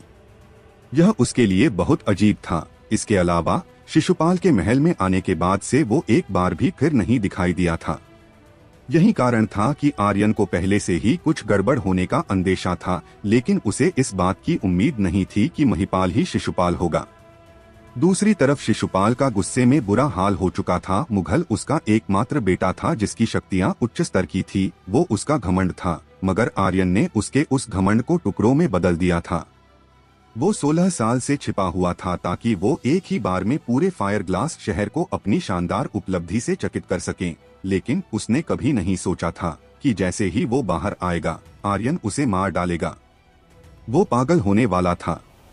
अब उसे इस बात की परवाह नहीं थी कि उनकी सारी योजना पर पानी फिर चुका था। वो महामहिम का साथ देकर अपनी स्थिति को बेहतर करना चाहता था, लेकिन अब सब कुछ बर्बाद हो चुका था। आह आह आह, शिशुपाल ने गर्जना की। आर्यन, मैं तुम्हें मार दूंगा। आर्यन तिरस्कार से हंसा। हाँ, हर कोई यही कहता है कि वो मुझे मार देगा और आमतौर पर जो लोग मुझसे ऐसी बातें कहते हैं वो अंत में मेरे हाथों से मारे जाते हैं। वैसे शिशुपाल, अब जब महामहिम यहाँ नहीं है तो मुझे इनाम कौन देगा? आखिर मैं शाही भोज में पहले स्थान पर आया हूँ, आर्यन ने मुस्कुराते हुए कहा। फिर वो बुजुर्ग सांगरा की ओर मुड़ा और बोला, बुजुर्ग सांगरा, क्या आप मुझे अपना शिष्य बैज देने का कष्ट करेंगे? बुजुर्ग सांगरा ने बिल्कुल भी संकोच नहीं किया और सीधे अपनी छाती से एक बैज निकाला और उसे आर्यन की ओर फेंक दिया। आर्यन, ये रहा तुम्हारा इनाम। इसके तुरंत बाद बुजुर्ग सांगरा ने अमर का हाथ पकड़ा और मुड़कर वहां से जाने लगा। तभी शिशुपाल जोर से चिल्लाया, क्या मैंने तुम्हें जाने के लिए कहा? बुजुर्ग सांगरा का गुस्सा तुरंत भड़क उठा। वो आस ठगा हुआ सा महसूस कर रहा था। एक तो शाही परिवार ने उनके कट्टर दुश्मन रक्त शोधन संप्रदाय से पहले से ही हाथ मिला रखा था, बल्कि वो तो उनकी एक शाखा थी। दूसरा कि वो आर्यन से बेफालतू में कोई दुश्मनी मोल लेना नहीं चाहते थे। शिशुपाल, इतनी हिम्मत है? वो मुड़ा और शिशुपाल को देखते हुए बोला। आर्यन ने उनकी लड़ाई की परवाह नहीं की, लेकिन वो विहान की ओर मुड़ा और उससे कहा, आज सिर्फ तुम ही हो जो मेरे पक्ष में खड़े थे। तुम्हारी किस्मत अच्छी है जो तुमने सही इंसान को चुना। ये लो, ये तुम्हारा इनाम है। शिष्य बैज मिलने के बाद उसने तुरंत उसे विहान की ओर फेंक दिया। जब शिष्य बैज हवा में उड़ रहा था, आर्यन ने मुस्कुराते हुए कहा, विहान, अगर तुम इस शिष्य बैज को लेते हो तो इसका मतलब होगा कि तुमने मेरा साथ दिया है, सिंह परिवार का साथ दिया है। इस तरह तुम सम्राट महिपाल और शाही परिवार के खिलाफ जाओगे और इससे तुम्हें और तुम्हारे परिवार को खतरा भी हो सकता है। तो एक बार ध्यान से सोच लेना। उसकी बात खत्म होने से पहले ही विहान ने तुरंत एक कदम आगे बढ़ाकर शिष्य बैज को पकड़ लिया। यंग मास्टर, आज से मैं आपके साथ हूँ और मुझे किसी की कोई परवाह नहीं है। उसे शिष्य बैज लेते देख आर्यन अपने दिल में मुस्कुरा दिया। तभी उसके दिमाग में सिस्टम की आवाज गूंजी, आर्यन, बधाई हो, तुमने शाही भोज में प्रथम स्थान हासिल करने का मिशन पूरा कर दिया है। आर्यन, मिशन पूरा करने पर तुम्हें 3 लाख ही एक्सपी पॉइंट्स, 10,000 ट्रयू एनर्जी पॉइंट्स और 1,000 सिस्टम पॉइंट्स मिले हैं। आर्यन ने अपनी मुट्ठियां कसकर भींच ली। वो उत्साहित था। केवल एक मिशन को पूरा करने से वो एक विशेष पुरस्कार प्राप्त कर पाएगा जो ड्रैगन स्लेयर के मिशन से संबंधित था। आर्यन, तुम्हें विशेष पुरस्कार के रूप में ड्रैगन स्लेयर की खोज मिशन के बारे में एक सुराग मिला है, शाही मंदिर का सुराग। क्या शाही मंदिर? आर्यन का दिल बैठ गया और उसने सोचा, ड्रैगन स्लेयर का दूसरा आधा हिस्सा शाही मंदिर में है। हाँ, अब मुझे और चिंता करने की जरूरत नहीं है। मिशन पूरा होने के साथ उसे ड्रैगन स्लेयर के दूसरे अधूरे हिस्से के बारे में सुराग मिल चुका था। अब आर्यन का अगला कदम जल्द से जल्द उसे प्राप्त करना था। फिर वो शिशुपाल की ओर मुड़ा और कहा, शिशुपाल, अब तुम्हारी बारी। हाँ, शिशुपाल जोर से हंसा और कहा, क्या तुम मुझे चुनौती दे रहे हो? आर्यन, क्या तुम्हें वास्तव में लगता है कि तुम मेरा मुकाबला कर सकते हो? क्या तुम्हें लगता है कि तुम आज रात यहाँ से जा सकते हो? अभी तो तुम्हें बहुत हिसाब चुकता करना है। वो अपने बेटे के हर टुकड़े का बदला उसे टुकड़ों टुकड़ों में काट कर लेना चाहता था। वैसे अब तक तुम्हारा सिंह परिवार पूरी तरह से दुनिया से गायब हो चुका होगा।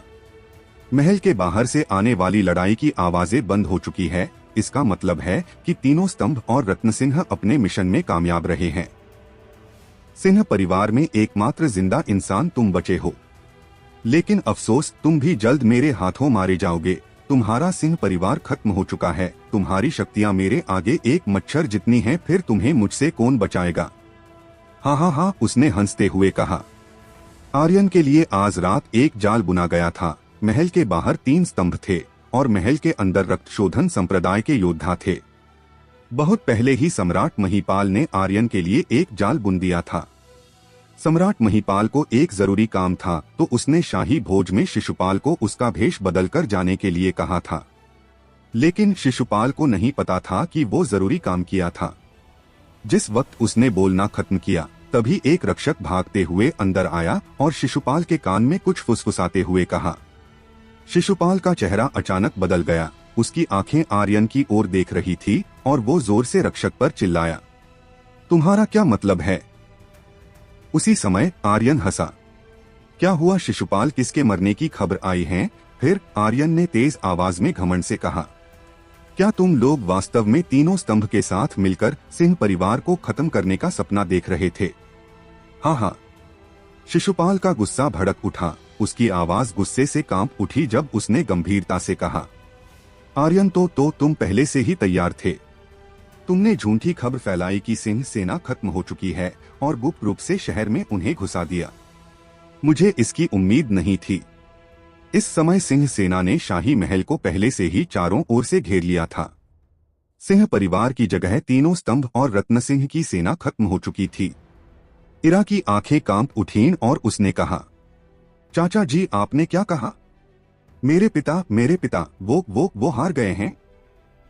हाँ, आर्यन बेतहाशा हंसा और कहा, इरा क्या तुम्हें अभी भी लगता है कि मेरे सिंह परिवार को खत्म कर सकता है? न केवल तुम्हारे पिता हार गए बल्कि तुम्हारे पिता की सेना भी मार दी गई है। जिस क्षण से रविकांत ने मेरे दादाजी को घायल किया था, मैंने कसम खाई थी कि मैं तुम्हारे परिवार से इसकी कीमत वसूल कर रहूंगा। कीमत मौत है।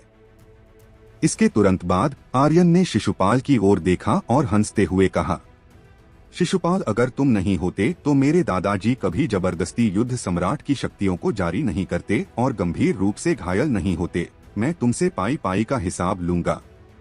सिंह सेना ने पहले ही शाही महल पर कब्जा कर लिया है, तो अब तुम्हारे पास भागने का कोई रास्ता नहीं है। हाँ, आर्यन ने आगे कहा, शिशुपाल बेहतर होगा कि घुटने टेक दो और मेरे सामने झुक जाओ। मैंने अभी तक शाही परिवार से किसी को घुटनों के बल नहीं बिठाया है, तो मैं इसका आनंद लेना चाहता हूँ। आहक शिशुपाल का गुस्सा भड़क उठा। आर्यन तुम बहुत घमंडी हो, मैं तुम्हारे इस घमंड को चकनाचूर कर दूंगा।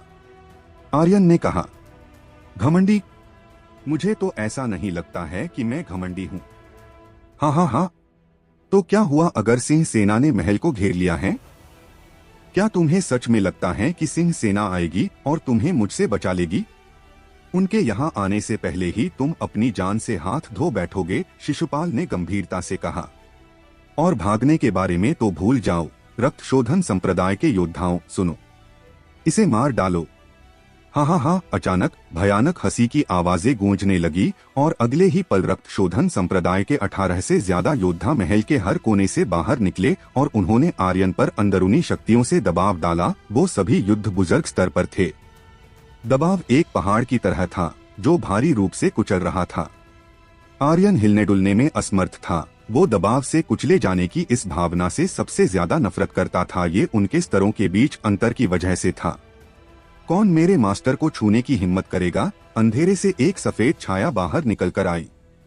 यह कोई और नहीं बल्कि स्नो व्हाइट था। उसने आते ही अपना खूनी मुंह खोला और रक्तशोधन संप्रदाय के एक योद्धा को निगल लिया।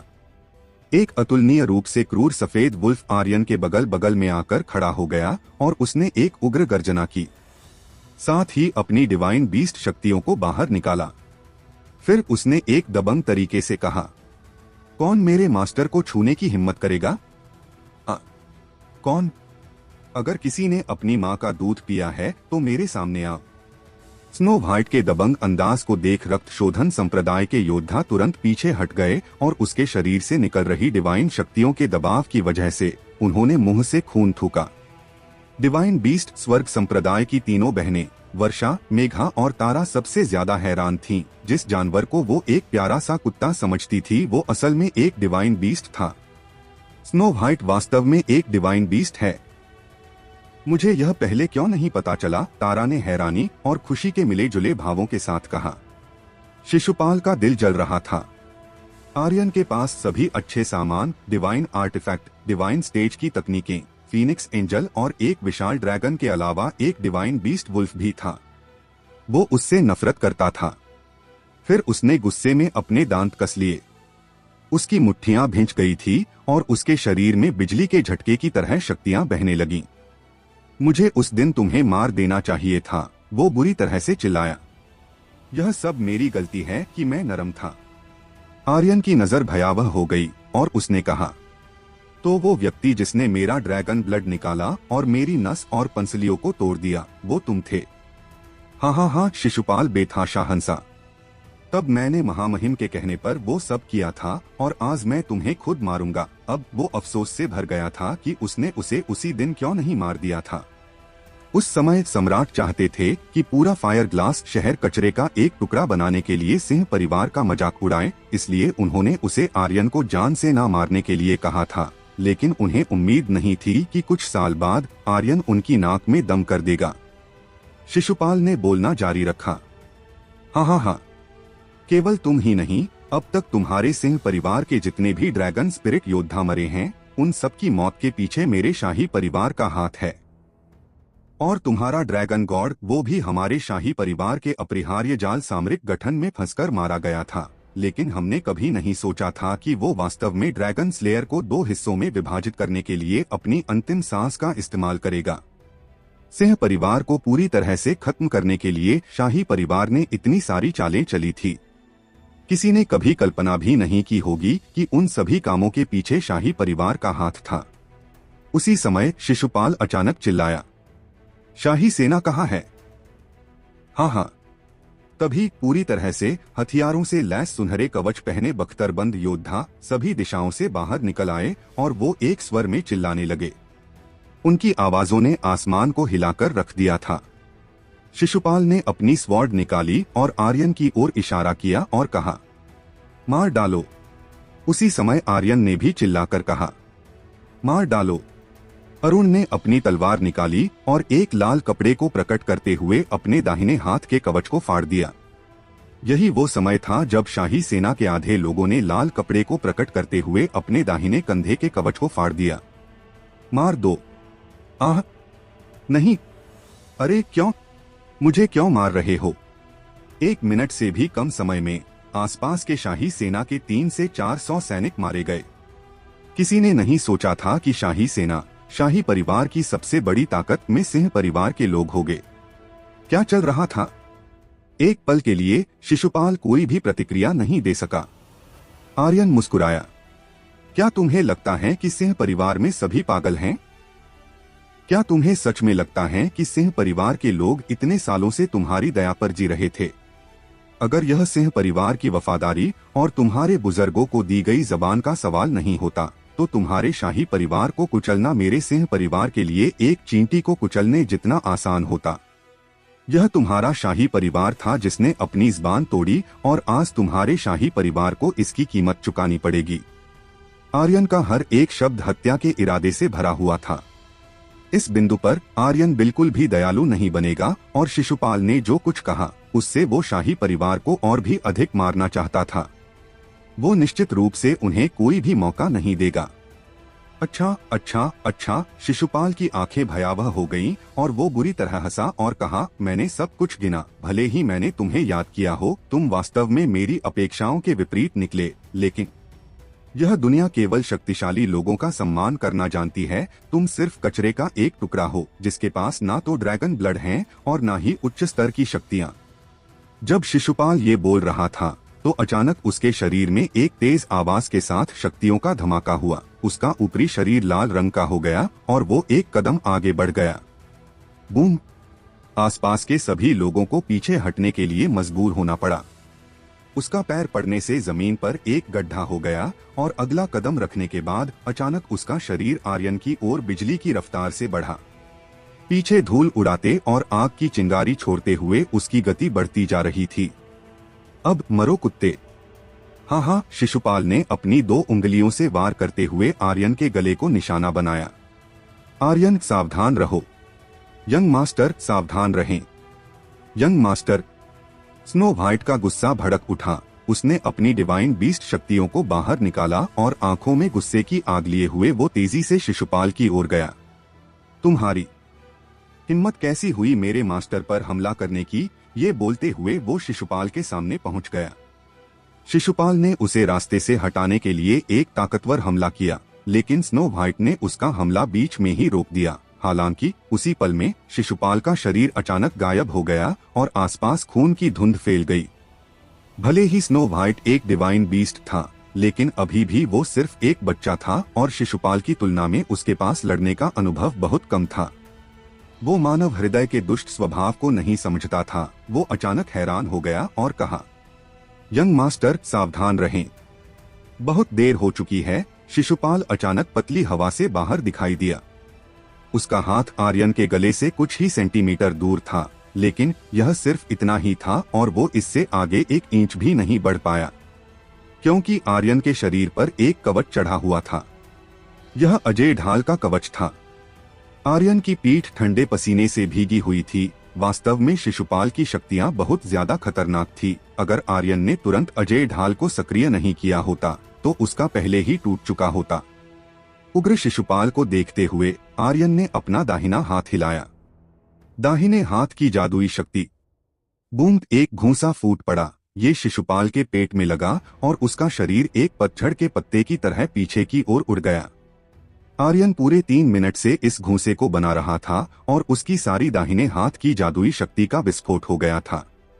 हालांकि आदमखोर किंग कॉन्ग एप की जादुई शक्ति से भरे इस घूंसे की वजह से शिशुपाल की मृत्यु नहीं हुई थी, लेकिन एक चमकीला लाल नंबर अभी शिशुपाल के सिर के ऊपर तैर रहा था, -20,933 इंच। उसी समय उसके सिर पर 1 करोड़ से भी ज्यादा की मात्रा में नंबर दिखाई दिए। यह उसकी एचपी थी। हूँ? एक युद्ध सम्राट। आर्यन मुस्कुराया और उत्साह से हंसा। शिशुपाल के जमीन से ऊपर उठने का इंतजार किए बिना वो चिल्लाया, टेलीपोर्ट। अचानक उसका शरीर गायब हो गया और अगली बार शिशुपाल के सामने दिखाई दिया। फिर उसने अपनी मुट्ठी कसी और शिशुपाल पर एक मूसलाधार बारिश की तरह मुक्के बरसाना शुरू कर दिए। यह एक मूसलाधार बारिश नहीं बल्कि तूफान की तरह था। हर मुक्का उसकी पूरी ताकत से भरा हुआ था। उसने शिशुपाल को उठने और उसे एक भी हमला करने का मौका नहीं दिया था। इसके बावजूद भी आर्यन उसे ज्यादा नुकसान नहीं पहुंचा पाया। उसके हर मुक्के का नुकसान केवल 3 अंकों में था। स्प्लिटिंग पल्स तकनीक। फिर आर्यन ने अपनी दोनों मुट्ठियों से जमीन पर वार किया। भारी झटके के कारण शिशुपाल उछल पड़ा और उसी समय आर्यन ने फिर से एक मुक्का बनाया और एक भारी तोप की तरह उसने उसके पेट पर हमला किया। पहाड़ तोड़ मुक्का। शिशुपाल के मुंह से खून का एक थक्का बाहर निकला। उसका शरीर अभी भी हवा में उड़ रहा था और हैरानी से उसकी आंखें फटी हुई थी।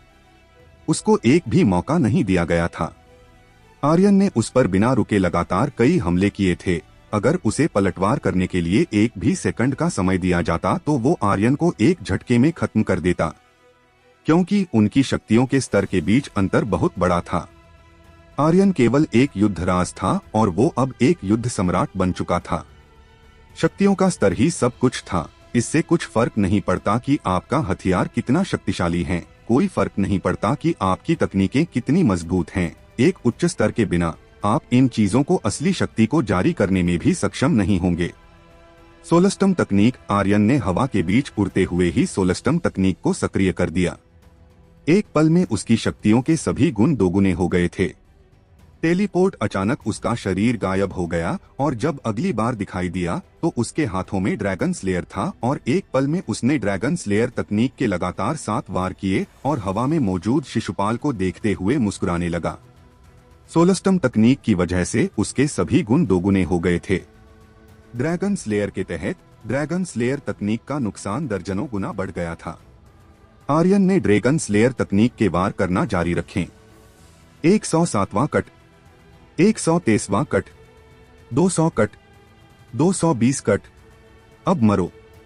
शिशुपाल का शरीर एक तेज धमाके के साथ जमीन पर गिरा, जिससे एक गहरा गड्ढा बन गया और जिससे पूरा महल हिल गया। लेकिन शिशुपाल अभी तक नहीं मरा था। उसकी 1 करोड़ की एचपी बहुत अधिक थी।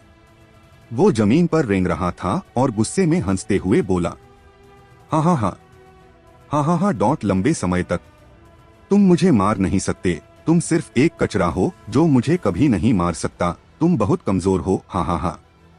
क्या मैं उसे मार नहीं सकता? बकवास। सिर्फ 2,000,000 एचपी के साथ उसे मारना कोई ज्यादा बड़ी बात नहीं है।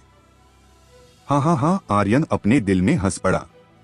फिर उसने तेज आवाज में कहा, तुम मेरे सामने कुछ ज्यादा ही अहंकारी बन रहे हो। चलो कोई ना, मैं तुम्हें इसके नतीजे बताऊंगा। 10,000 तलवारों की तबाही।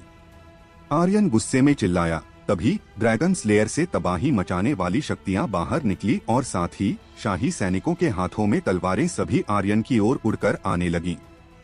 फिर वो गहरे गड्ढे में पड़े शिशुपाल को देखते हुए बोला, चलो देखते हैं कि तुम मरते हो या नहीं। फिर उसने ड्रैगन स्लेयर को आदेश दिया, मार दो।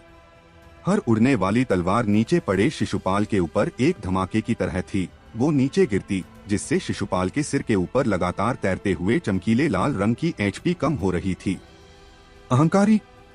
हाँ, मैं बहुत ज्यादा अहंकारी हूँ। क्या कहा था तुमने कि मैं तुम्हें मार नहीं सकता? फिर अब क्या हुआ? इतना चिल्ला क्यों रहे हो? हा हा हा।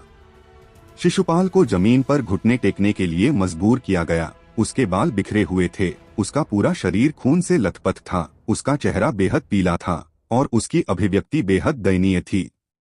आर्यन अभी भी बहुत ज्यादा गुस्से में था। उसने ड्रैगन स्लेयर को उठाया, उसमें फिर से शक्तियां भरी और शिशुपाल को मारने के लिए तैयार हो गया।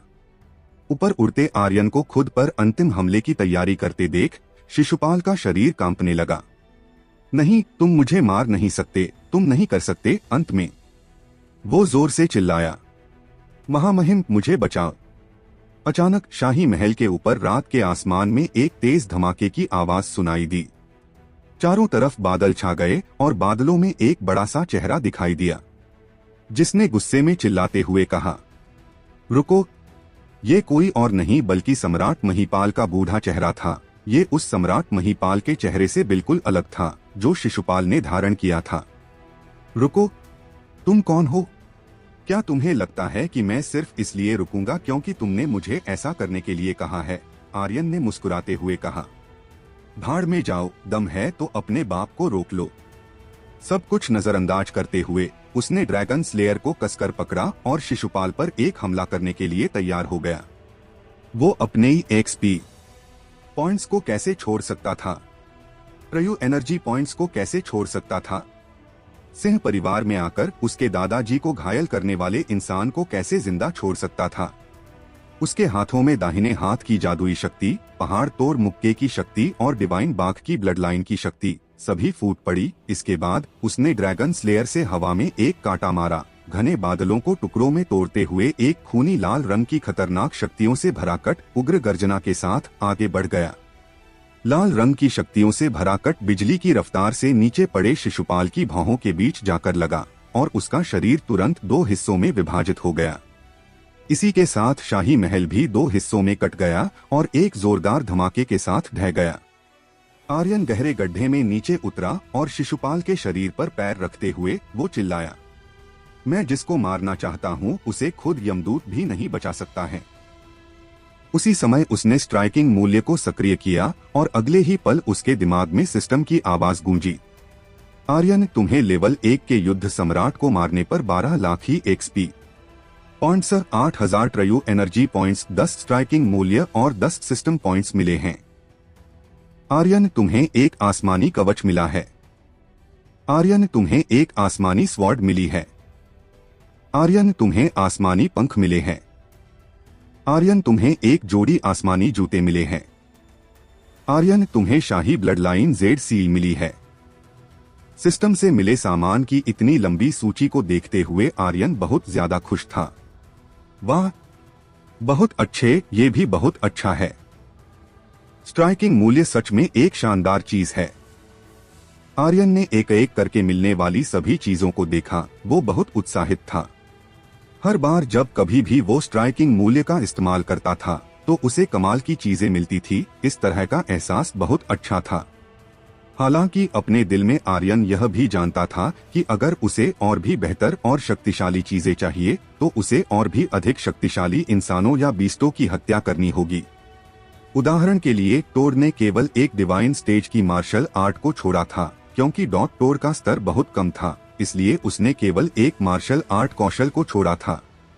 थोड़ी देर बाद आर्यन ने तुरंत अभी मिली चीजों की विशेषताओं की जांच की। वस्तुतः आसमानी कवच, स्तर होली स्टेज, विवरण है एक युद्ध सम्राट स्तर से नीचे किसी भी स्तर के योद्धा के हमले का सामना करने में सक्षम। वस्तुतः आसमानी स्वॉर्ड, स्तर होली स्टेज, विवरण है इसमें एक छिपी हुई तकनीक है जो 10 गुना शक्ति के साथ हमला कर सकती है। वस्तु आसमानी पंख, स्तर होली स्टेज, विवरण है उड़ने की रफ्तार में बढ़ोतरी। वस्तुतः आसमानी जूते, स्तर होली स्टेज, विवरण दौड़ने की रफ्तार में बढ़ोतरी और इसमें 10% हवा विशेषता बोनस होता है। सभी चीजें होली स्टेज की थी। इससे आर्यन इतना खुश था कि वो थोड़ा हैरान भी था। होली स्टेज का कुछ भी मिलना पहले से ही बहुत दुर्लभ बात थी, लेकिन 4 चीजों का एक साथ मिलना और भी आश्चर्यजनक था। आर्यन, क्या तुम इन्हें पहनना चाहते हो? हाँ हाँ बिल्कुल, आर्यन ने बिल्कुल भी संकोच नहीं किया। हाँ बोलने के तुरंत बाद ही उसने उन सभी चीजों को पहन लिया। क्या तुम अपना रूप छिपाना चाहते हो?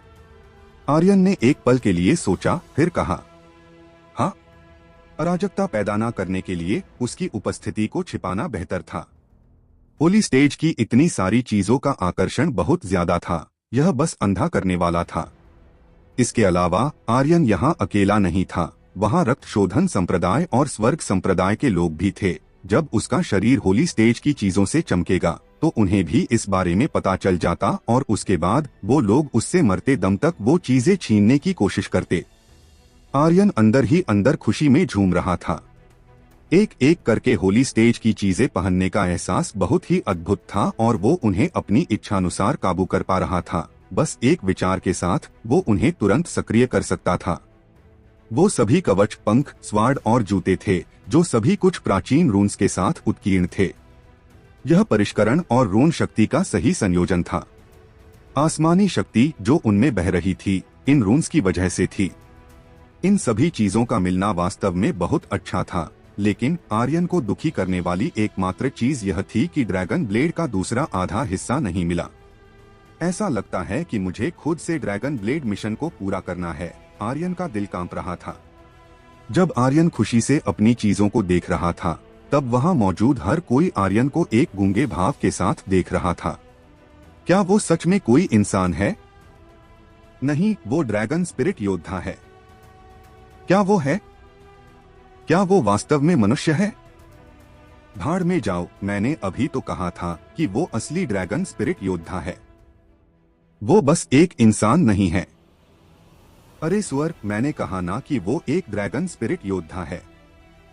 मूर्ख, वो मैंने कहा कि वो ड्रैगन स्पिरिट योद्धा हैं, ड्रैगन स्पिरिट योद्धा हैं, ड्रैगन स्पिरिट योद्धा हैं। अगर तुमने अब एक और शब्द भी बोला तो मैं तुम्हें मार दूंगा। एक सेकंड में मुगल को मारना और फिर अगले सेकंड में शिशुपाल, जो एक युद्ध सम्राट था, को मारना सबके लिए एक बहुत बड़ा झटका था। आर्यन ने हर बार एक खतरनाक शक्ति जारी की थी, हर बार उन्हें एक झटका लगा था और अगर उन्हें कुछ और झटके लगते तो वो दिल के दौरे से ही मर जाते। हर बार उसने अपनी सीमा से परे शक्तियों का इस्तेमाल किया था। शिशुपाल की शक्तियां उससे बहुत अधिक थी, लेकिन फिर भी अंत में वो आर्यन के हाथों मारा गया। हर बार जब आर्यन ने अपनी खतरनाक तकनीकों का इस्तेमाल किया था तो वो अतुलनीय रूप से शक्तिशाली होंगी, जिससे शिशुपाल को जवाबी कार्रवाई करने का कोई मौका नहीं मिला होगा और वो अंत में मारा गया। बुजुर्ग सांगरा की भौहें कसकर एक साथ जुड़ी हुई थीं। उसके लिए भी यह एक सदमे से कम नहीं था। बहुत शक्तिशाली, बहुत शक्तिशाली। मुझे डर है कि उसकी प्रतिभा की तुलना नितेश से की जा सकती है। मैंने इतनी चौंकाने वाली शक्ति कभी नहीं देखी। तारा तब तक हंसती रही जब तक कि उसकी आंखों से आंसू न निकलने लगे। कमीने, तुम इतने शक्तिशाली हो कि मैं अपने आंसू काबू नहीं कर सकी। वर्षा ने भी कहा, बहुत सुंदर, वो सबसे सुंदर व्यक्ति है जिसे मैंने कभी देखा है। हे, मैं इतने सुंदर चेहरे के साथ कैसे रह सकती हूँ?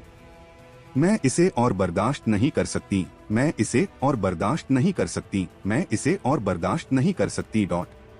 मेघा ने आर्यन को चुपचाप देखा। उसके दिल में सदमा किसी और की तुलना में अधिक था। कुछ ही महीनों में आदमखोर किंग कांग एप को मारने से लेकर अब तक उसकी ताकत बहुत तेजी से बढ़ी है। मैं इसे जारी नहीं रख सकती, मैं इसे जारी नहीं रख सकती। रूबी बहुत सरल थी। वो खुशी से उछल पड़ी और अपने दोनों हाथ जोड़कर इशारा किया। हाँ यंग मास्टर, आप बहुत अद्भुत है। अमर का चेहरा बुरी तरह पीला पड़ गया था। वो हमेशा सोचता था कि वो आर्यन से अधिक शक्तिशाली है। वो हमेशा महसूस करता था कि वो दूसरों से बेहतर है और हमेशा आर्यन को गिरी हुई नजरों से देखता था। लेकिन जब भी वो आर्यन से मिला वो हमेशा उससे हारा था। शिशुपाल को मारना, वो ऐसा बिल्कुल नहीं कर सकता था। यह भावना बहुत असहज थी, जैसे कि किसी ने उसके चेहरे पर जोरदार थप्पड़ मारा हो। जिसने वहां सबसे अधिक असहज महसूस किया वो इरा थी। उसका पूरा शरीर कांप रहा था और वो अपने दिल में चिल्ला रही थी। क्यों क्यों क्यों? उसके दिल में नफरत और ज्यादा बढ़ गई थी। वो लगातार चिल्ला रही थी कि ऐसा क्यों हो रहा था। आर्यन इतना शक्तिशाली कैसे और क्यों हो सकता है? वो हर बार उससे क्यों हारती थी? उसके पास इतनी सारी लड़कियां क्यों थीं? उसे हर वो चीज क्यों मिली जिसे पाने के लिए उसने हमेशा अपनी जान जोखिम में डाली थी। इन लोगों में इरा सबसे अहंकारी और घमंडी व्यक्ति थी, और वो व्यक्ति भी जो आर्यन को सबसे अधिक मजबूत होते हुए नहीं देख सकती थी। वो हमेशा मानती थी कि उसकी पसंद सही थी। आर्यन के पास जब ड्रैगन गॉड ब्लड लाइन थी, वो वही थी जो उससे शादी करना चाहती और अपने पिता से शादी का प्रस्ताव रखने के लिए कहा, जिससे सम्राट महिपाल ने भी इस शादी को अनुमति दे दी थी, क्योंकि उस समय वो जानती थी कि वो निश्चित रूप से फायर ग्लास शहर में सबसे शक्तिशाली इंसान की पत्नी बन जाएगी, ड्रैगन गॉड ब्लड लाइन के कारण। आर्यन के अपंग होने के बाद उसका चेहरा तुरंत एक किताब पलटने की तरह बदल गया। उसने तुरंत अपने और आर्यन के बीच एक दीवार खड़ी कर दी और साथ ही वो एक बेहतर इंसान की तलाश करने लगी। फिर उसकी मुलाकात अमर से हुई। उसने एक बार फिर एक विकल्प चुना। स्वर्ग संप्रदाय फायर ग्लास राजवंश में सबसे अधिक शक्तिशाली था, और अगर वो अमर को चुनती हैं, तो वो आर्यन से पूरी तरह छुटकारा पा सकती थी। अमर की वजह से उसका रुतबा भी फायर ग्लास शहर में बहुत बढ़ जाता। लेकिन अब जब उसे यह पता चला कि उसने एक बार फिर गलत फैसला लिया था, तो वो गुस्से में पागलपन की कगार पर थी। रत्न सिंह महल खत्म हो चुका था, उसके दादाजी मर चुके थे और उसके पिता भी शायद मर चुके थे। अब वो एकमात्र बची हुई थी, और इस स्थिति में अमर खुद को बचाने में सक्षम नहीं था, तो वो उसे किस तरह और कैसे बचा सकता था। कुछ समय पहले वो आसमान की ऊंचाइयों पर उड़ रही थी, लेकिन अब वो एक झटके में खाई के किनारे पर खड़ी थी, जहां एक हवा के झोंके के साथ उसका खेल खत्म हो जाता। यह सब उसकी एक गलती के कारण था। अगर वो आर्यन की बनकर रहती, तो वो आज एक शक्तिशाली इंसान बन सकती थी। तभी रक्त शोधन संप्रदाय के एक व्यक्ति ने हंसते हुए कहा, ऐसा लगता है कि ये जगह खत्म हो गई है और शाही परिवार का कोई मूल्य नहीं है। चूंकि ऐसा है, तो अब हमें चलना चाहिए। उस आदमी को देखते ही आर्यन की आंखें भयावह हो गईं। जब उस आदमी ने आर्यन की ठंडी आंखों को देखा, तो उसने हंसते हुए कहा, ये क्या है? मैं बस जाना चाहता हूँ। क्या तुम मुझे यहाँ रोकना चाहते हो? मैं मानता हूँ कि तुम शक्तिशाली हो, लेकिन रक्त शोधन संप्रदाय के खिलाफ जाने की तुम्हारी औकात नहीं है। इतना बोलने के बाद उस आदमी की नजर तनावपूर्ण हो गई और वो चिल्लाया, रक्त शोधन संप्रदाय के योद्धा, सुनो, वापस चलो। 1 मिनट रुकिए। अचानक इरा आगे बढ़ी और सीधे जमीन पर घुटने टेक दिए और कहा, कृपया मुझे अपने साथ ले चलो, मैं कुछ भी करने को तैयार हूँ। जो आदमी फायर ग्लास पर्वत श्रृंखला में स्वर्ग संप्रदाय की तीनों बहनों का पीछा कर रहा था, वो बुरी तरह से हंसा और कहा, क्या तुम कुछ भी करने को तैयार हो? इरा ने तुरंत अपने बाहरी कपड़े उतार दिए और केवल एक कपड़ा जो उसके उभरे हुए हिस्सों को ढक रहा था के साथ बर्फ जैसी सफेद त्वचा का खुलासा किया, जो अपने साथ अंतहीन प्रलोभन लेकर आई। फिर उसने कहा, मैं कुछ भी करने को तैयार हूँ। इस बीच उसकी आंखों में कोई भाव नहीं था, जैसे कि वो मर चुकी हो। तभी अमर ने एक कदम आगे बढ़कर कहा, इरा, यह तुम क्या कर रही हो? तुम मेरे साथ स्वर्ग संप्रदाय में चलो। इरा ने भावहीन आवाज में कहा, स्वर्ग संप्रदाय? क्या तुम आर्यन को मारने में मेरी मदद कर सकते हो? तुम नहीं कर सकते, तुम सिर्फ कचरे का एक टुकड़ा हो। मैं जीवन भर कचरे के एक टुकड़े के साथ नहीं रह सकती। हाँ हाँ हाँ, रक्त शोधन संप्रदाय का आदमी जोर से हंसा और कहा, वो नहीं कर सकता, लेकिन हमारा रक्त शोधन संप्रदाय कर सकता है। मेरे रक्त शोधन संप्रदाय में शामिल होने के 3 साल से भी कम समय में तुम आर्यन को मारने में सक्षम होगी। मैंने सुना है कि तुम्हारी शादी में अभी भी 3 साल बाकी हैं। ये बहुत अच्छा है। शादी के 3 साल, आर्यन की हत्या, बस इसके बारे में सोचकर ही मुझे गुदगुदी हो रही है। हाँ हाँ हाँ, आओ। उसने इरा की ओर अपना हाथ बढ़ाया। इरा ने तुरंत उसे मजबूती से पकड़ लिया और आर्यन को ठंडी नजरों से देखते हुए कहा, आर्यन, बस रुको। जल्दियाबाद में मैं वापस जरूर आऊंगी और उस समय मैं तुम्हें हजारों गुना अधिक तड़पाऊंगी। मैं, इरा, स्वर्ग की कसम खाती हूँ। इसके बाद उसने एक खंजर निकाला और उससे अपने सुंदर चेहरे पर एक कट का निशान बना दिया, जिससे तुरंत खून बहने लगा। रक्त शोधन संप्रदाय के योद्धा चौंक गए, लेकिन उन्होंने उसे रोका नहीं, बल्कि वो अजीब तरह से हंसे और कहा, तुम अभी से हमारे रक्त शोधन संप्रदाय के शिष्य की तरह बनती जा रही हो। हाँ हाँ हाँ। तुरंत रात के काले आसमान में सभी की काली छायाएं बिजली की तरह चमक उठीं। आर्यन, बस तुम इंतजार करो। हाँ हाँ हाँ। एक शोकपूर्ण हंसी जो भूतों के रोने की तरह लग रही थी, हवा में गूंजी। आर्यन गहरे गड्ढे से बाहर निकला और एक कड़वी मुस्कान के साथ अपना सिर हिलाया। ठीक है।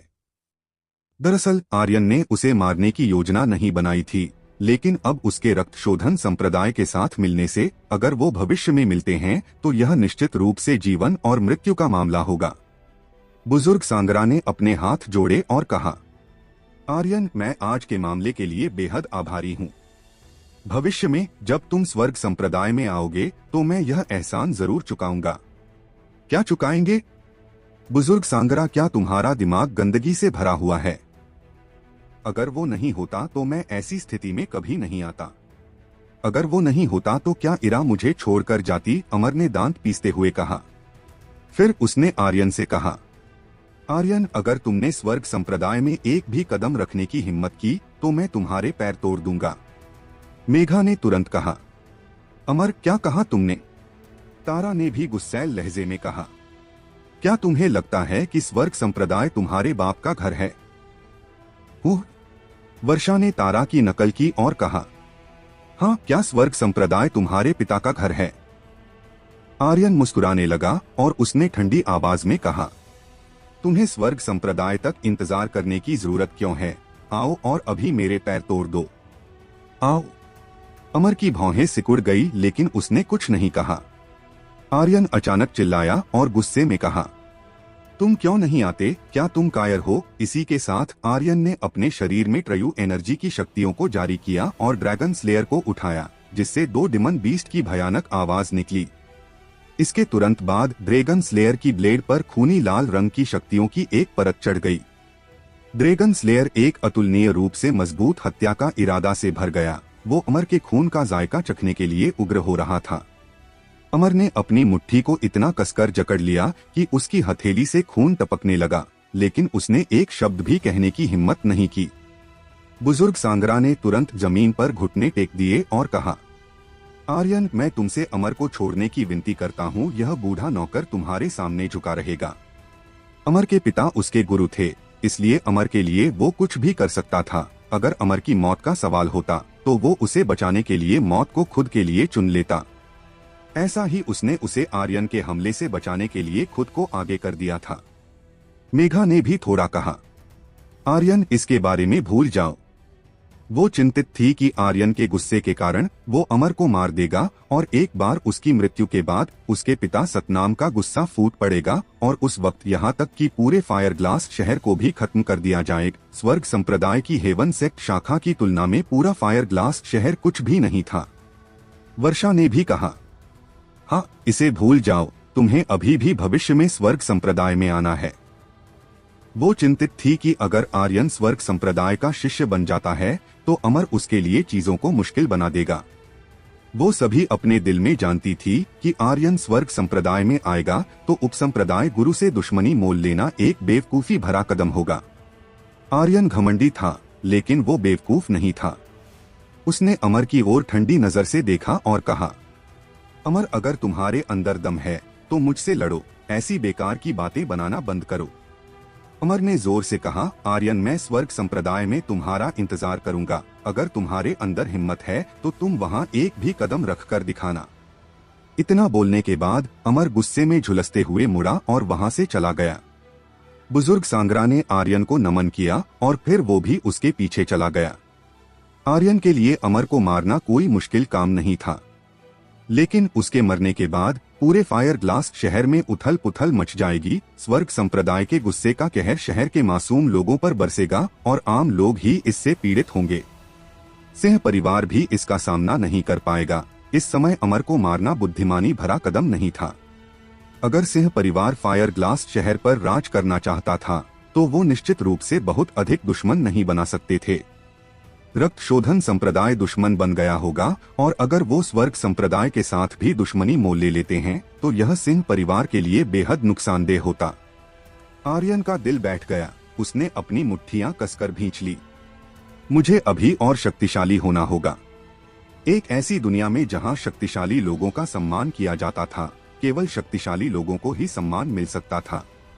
केवल शक्तिशाली ही दुनिया पर राज कर सकते थे। जंगल का कानून किसी भी दुनिया में जीवित रहने का एक अपरिवर्तनीय कानून था और आर्यन इस बारे में अच्छी तरह से जानता था।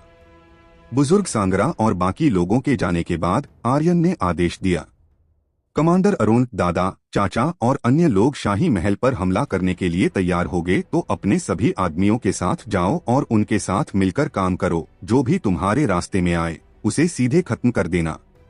अरुण ने तुरंत तेज आवाज में कहा, ठीक है यंग मास्टर। 500 शाही रक्षक बाहर निकले। भले ही यह केवल 500 शाही रक्षक थे, लेकिन एक बार जब वो शाही महल के द्वार खोल देंगे तो वो एक निर्णायक जीत हासिल करने में सक्षम होंगे। इसके बाद आर्यन ने मेघा और बाकी दोनों बहनों की ओर देखा और कहा, तुम तीनों भी जल्दी चली जाओ। फिर उसने विहान से कहा, विहान, उनकी अच्छी तरह से रक्षा करना। अगर तुमने आज अच्छा काम किया तो कल तुम मेरे महान सेनापति होगे। विहान मुस्कुराया और उत्साह से हंसा। चिंता मत करो यंग मास्टर, मैं उनकी सुरक्षा करूंगा, भले ही मुझे अपनी जान जोखिम में डालनी पड़े। वो आज रात का सबसे बड़ा विजेता था। उसका पिता सिर्फ एक छोटा सा अधिकारी था जिसके पास कोई शक्ति नहीं थी। उसके आने से पहले उसके पिता ने उसे विशेष रूप से निर्देश दिया था कि वो कतार में खड़ा ना हो। चाहे सिंह परिवार हो या शाही परिवार, वो कतार में खड़े नहीं होते थे, क्योंकि यही जीवित रहने का एकमात्र तरीका था। अगर कोई भी परिवार जीतता है तो वो जीवित रहने में सक्षम होगा। हालांकि इरा की वजह से विहान बहुत नाखुश था और वो बिना सोचे समझे आर्यन के पक्ष में खड़ा हो गया। किसने सोचा होगा कि उसे न केवल स्वर्ग संप्रदाय का बाहरी हिस्से का शिष्य बेज मिल जाएगा, बल्कि वो भविष्य में एक महान सेनापति भी बन जाएगा। अपने दिल में उसने महसूस किया कि ये उनके पूर्वजों की कब्रों से उसके लिए दुआ का असर होगा। जब वो वापस घर जाएगा तो वो उनकी कब्रों पर उनसे मिलने जाएगा। रूबी ने चिंता से पूछा, यंग मास्टर, आप क्या करेंगे? मेघा ने भी पूछा, ये सही है, तुम कहाँ जा रहे हो? अब जब सिंह परिवार की सेना हमला करेगी सब कुछ ठीक हो जाएगा, फिर तुम कहाँ जा रहे हो? आर्यन ने मुस्कुराते हुए कहा, मुझे अभी भी कुछ करना है। सिंह परिवार में मेरा इंतजार करना, मैं जल्द ही वापस आ जाऊंगा। मैं भी तुम्हारी साथ चलूंगी, तुम्हारे साथ रहना बहुत ही रोमांचक है। तारा ने तुरंत मुस्कुराते हुए अपनी बतीसी दिखाई। उसने अधिक से अधिक महसूस किया कि वो आर्यन के बिना एक पल नहीं रह सकती थी। आर्यन के साथ रहना हमेशा बहुत रोमांचक रहा है।